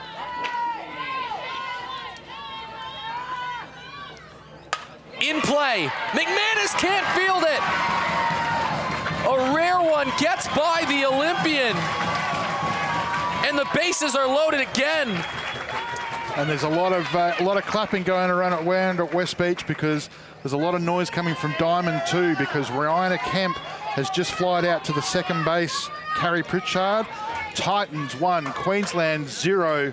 Titans move in to the prelim. Wow, congratulations to the Victorian Titans. That's huge. Talking to their staff before, they said they fancied their chances. If they could just get into the finals, they can win a game and they can cause a bit of chaos. And the Titans are going to be playing in a prelim final versus the loser of this game half an hour after this one at 11:30. That is fantastic for the Titans program. I'm very happy for those women. Yeah, that's huge. I mean, Queensland cleared their bench and a couple of visits by the coach out there, but Nicole Martin, what a game that is. Great for the Victorian program. 99 pitches. Victoria modeled, they said before, they've kind of been looking at South Australia as a good example of a program you can build around. They have a new generation of players, a new culture in that team, and they're going to have a chance to play for a spot in a grand final. Victoria, congratulations to you. That's a feel-good moment. But who are they going to play? We don't know because this is tied, and New South Wales has gone to the bullpen. Charlie Orsini, the flame-throwing 19-year-old. She is something special. She's committed to the University of Tennessee, a powerhouse program in the United States. But she's in a tough spot because the bases are loaded and there's only 1 out. So a sacrifice fly does the job for South Australia right here. Pippa Adkins is the one coming up to bat. Well, the experience of Grauer when Coach Benedictson put her in the same situation when she came into the game as a 26-year-old.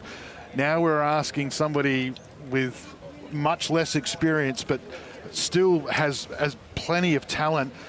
New South Wales have done a great job of managing her workload this week, so she will be ready to go. So this is as exciting as it can be. This is what we're here for, best on best. This could be the game right here and now, couldn't it? It's been an absolutely thrilling one, and like we said, it's been a boxing match, so let's break it down in those terms again.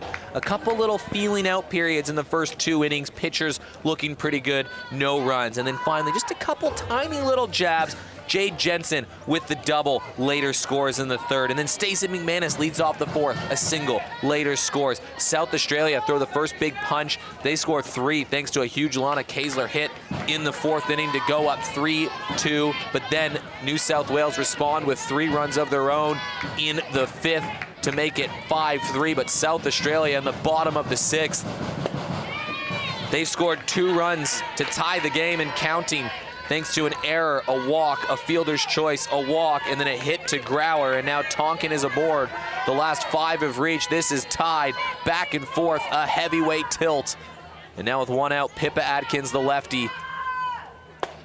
I would love to see a squeeze. Could you imagine? Orsini's first pitch was a 101K fastball on just clipped the right front left of the plate.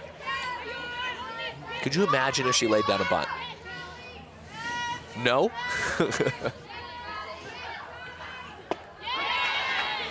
The scary thing is what SA have been able to do here, which is super beneficial.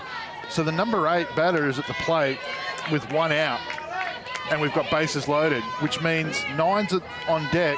So in the 7th, we're going to see the top of our lineup again anyway. Adkins in play. You're right. If New South Wales respond or this game stays tied, South Australia are going to have their best bats up. And that's why I think they've had to go to Orsini. I think SA have forced New South Wales' hand because they didn't want Ladner to have to go through White, Aiton, Cameron and Kaiser again. There is a whisker between these two teams. The best two teams all week. Finished with 7-1 records.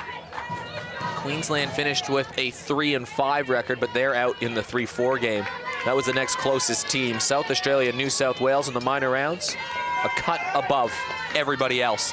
And there's not much difference between them. Adkins trying to put her team in front. 2019 National Championship Final, 5 stars 4, stars 3. 2020 Gillies Shield Final, 5 stars 2, stars 1. Extra innings in game number 1, 5-5 here, but she has to throw a strike, Charlie Orsini. And she does! A massive strikeout from the teenager. Changes the whole complexion of the inning, but what a pitch from Orsini. How confident is she to be able to come in and just execute that at that particular time? Wow. Gemma Letton will come in. There'll be a couple running changes. South Australia needed to put the ball in play. Here's a look, and look at that pitch. Oh, just tailed away beautifully. Wow. That's a great pitch. How do you have the confidence to throw that? At 99 Ks an hour too, so. Gas. What a pitch from Charlie Orsini. Letton fouls this away. And all of a sudden, the percentages were saying South Australia was going to take the lead. It shifted back. The percentages say New South Wales are going to get out of this. But there's a long way to go. No, Gemma Letton's last couple of days, she is actually starting to make some real good contact.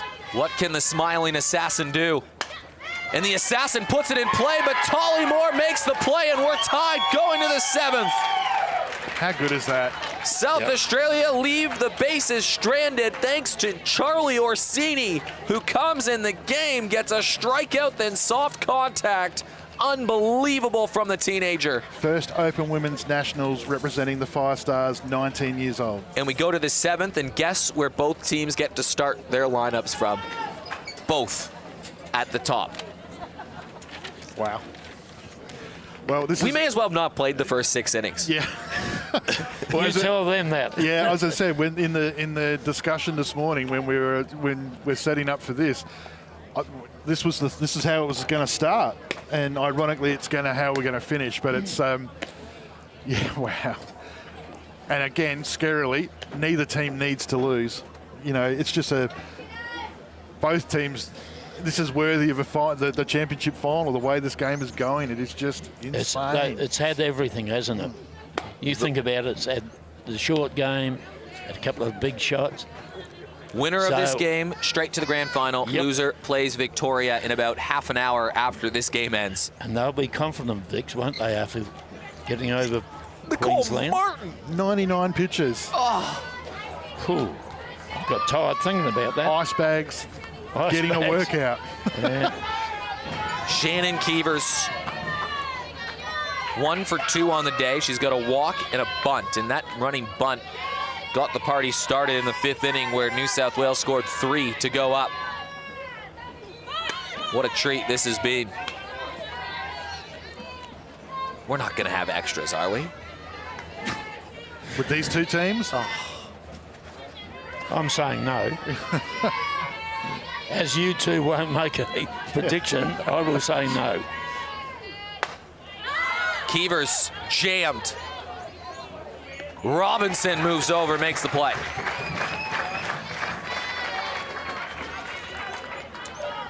Get a replay of that pitch, if possible.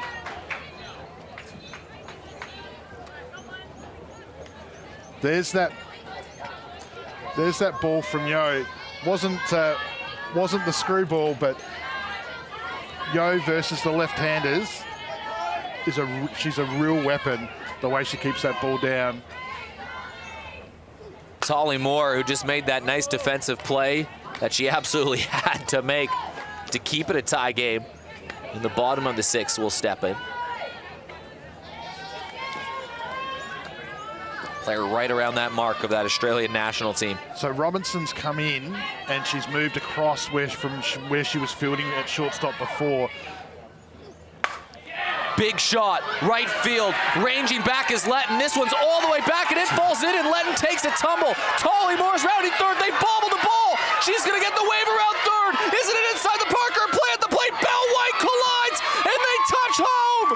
She's safe. Tolly Moore has put New South Wales up 6-5 in remarkable fashion.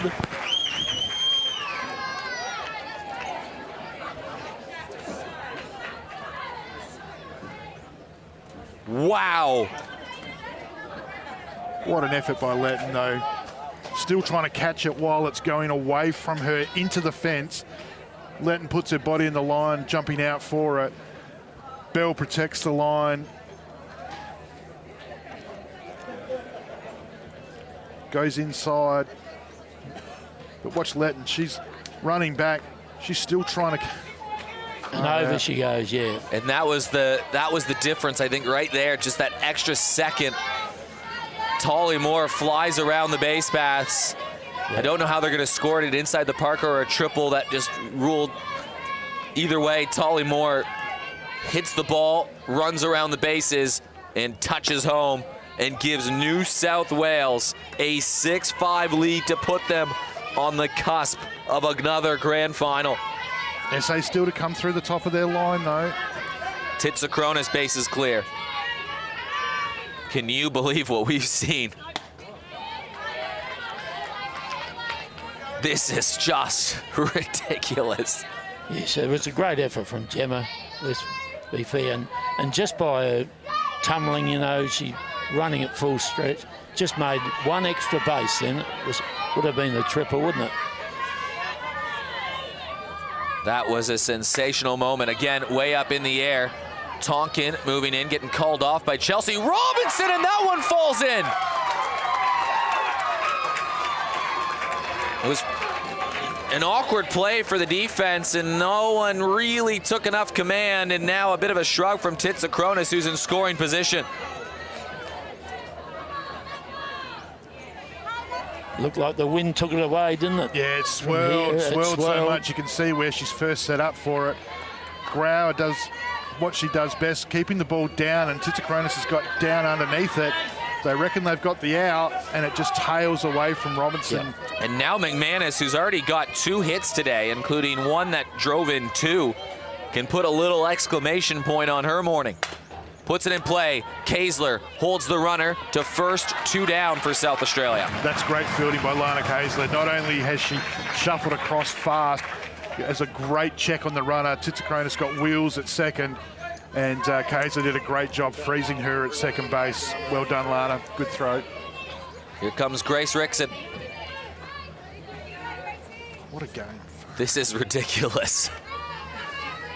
6-5, New South Wales lead. South Australia have had to come from behind on 3 different occasions, and they're going to have to do it a 4th time if they want to guarantee a spot in the grand final. Loser's going to have another chance, but the day changes completely, doesn't it, if you lose this game?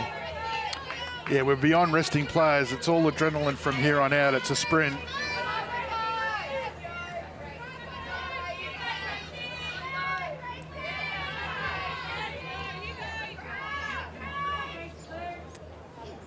Rickson, right field, foul territory. Letton makes the play.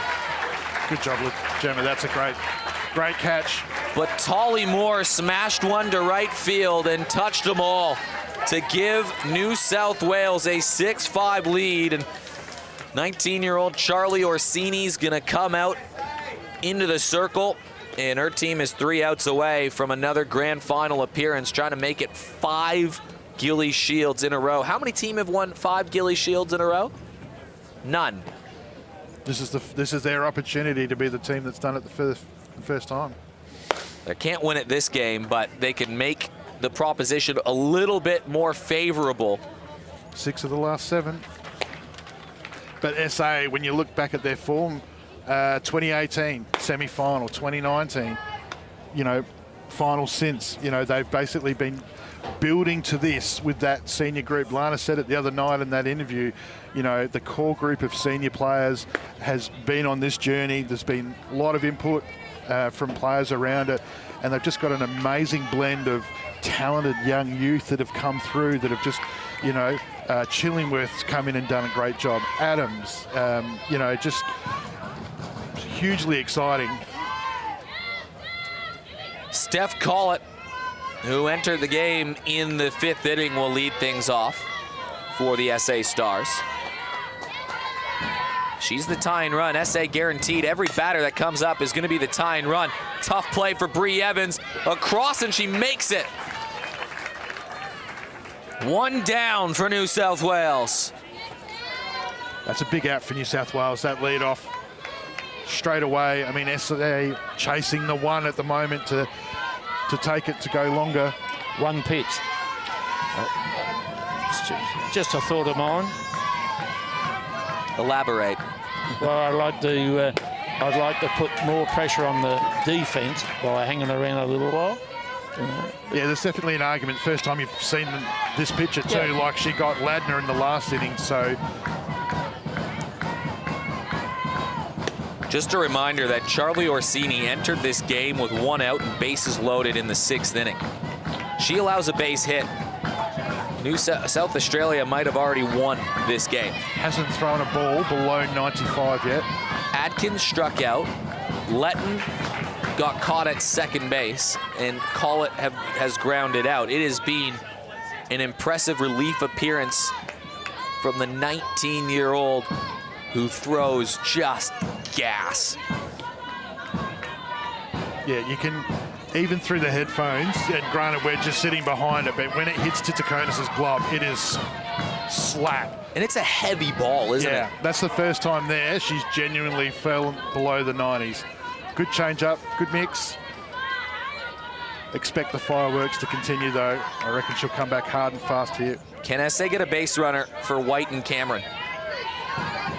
All 5 of SA's runs have been scored by Robinson, White, and Cameron. Nissen over towards second from the knees. Tolly Moore, what a play. Wow. She scored the last run, and she's made a nice play here. And there's a classic case of what you do at second base. If the ball's hit hard to you, you keep the ball in front of you. You don't have to panic, don't have to rush at it, and just execute the out. Yeah. Just knock the ball down. That's what she did. It was terrific. That ball's been smashed at her across the ground off of a 94k fastball, and she's dropped to the ground so that if it misses her glove, it hits her body. Yeah, that's right. How much commitment is that by Taylor Well, Moore? it's commitment, isn't it? Last 100% out as for Crampy would say. South Australia, and it's Belle White. She's been on twice, hit by pitch and walk. She's scored both times.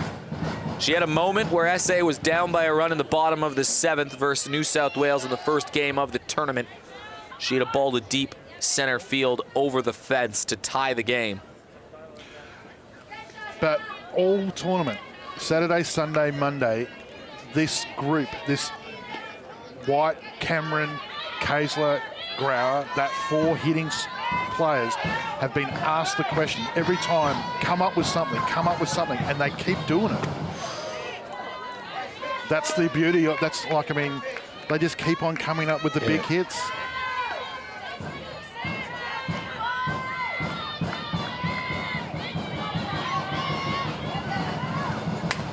On the ground, Evans, she was the sub in the game earlier, and she makes the play. What a game. And New South Wales have punched their ticket to the grand final this afternoon. Yeah, Bree Evans has come into the game and she's made some excellent outs from there, hasn't she? Replacing Montana. It was a full-on fist fight between these 2 teams, and a Bree Evans bases rounder flared out towards right field is the difference in this one. Charlie Orsini gets 5 up, 5 down when she comes in. Bases loaded was the key moment, but unbelievable from New South Wales. They'll go to the grand final. SA will have to play Vic in about half an hour to get their ticket. Final thoughts, gentlemen?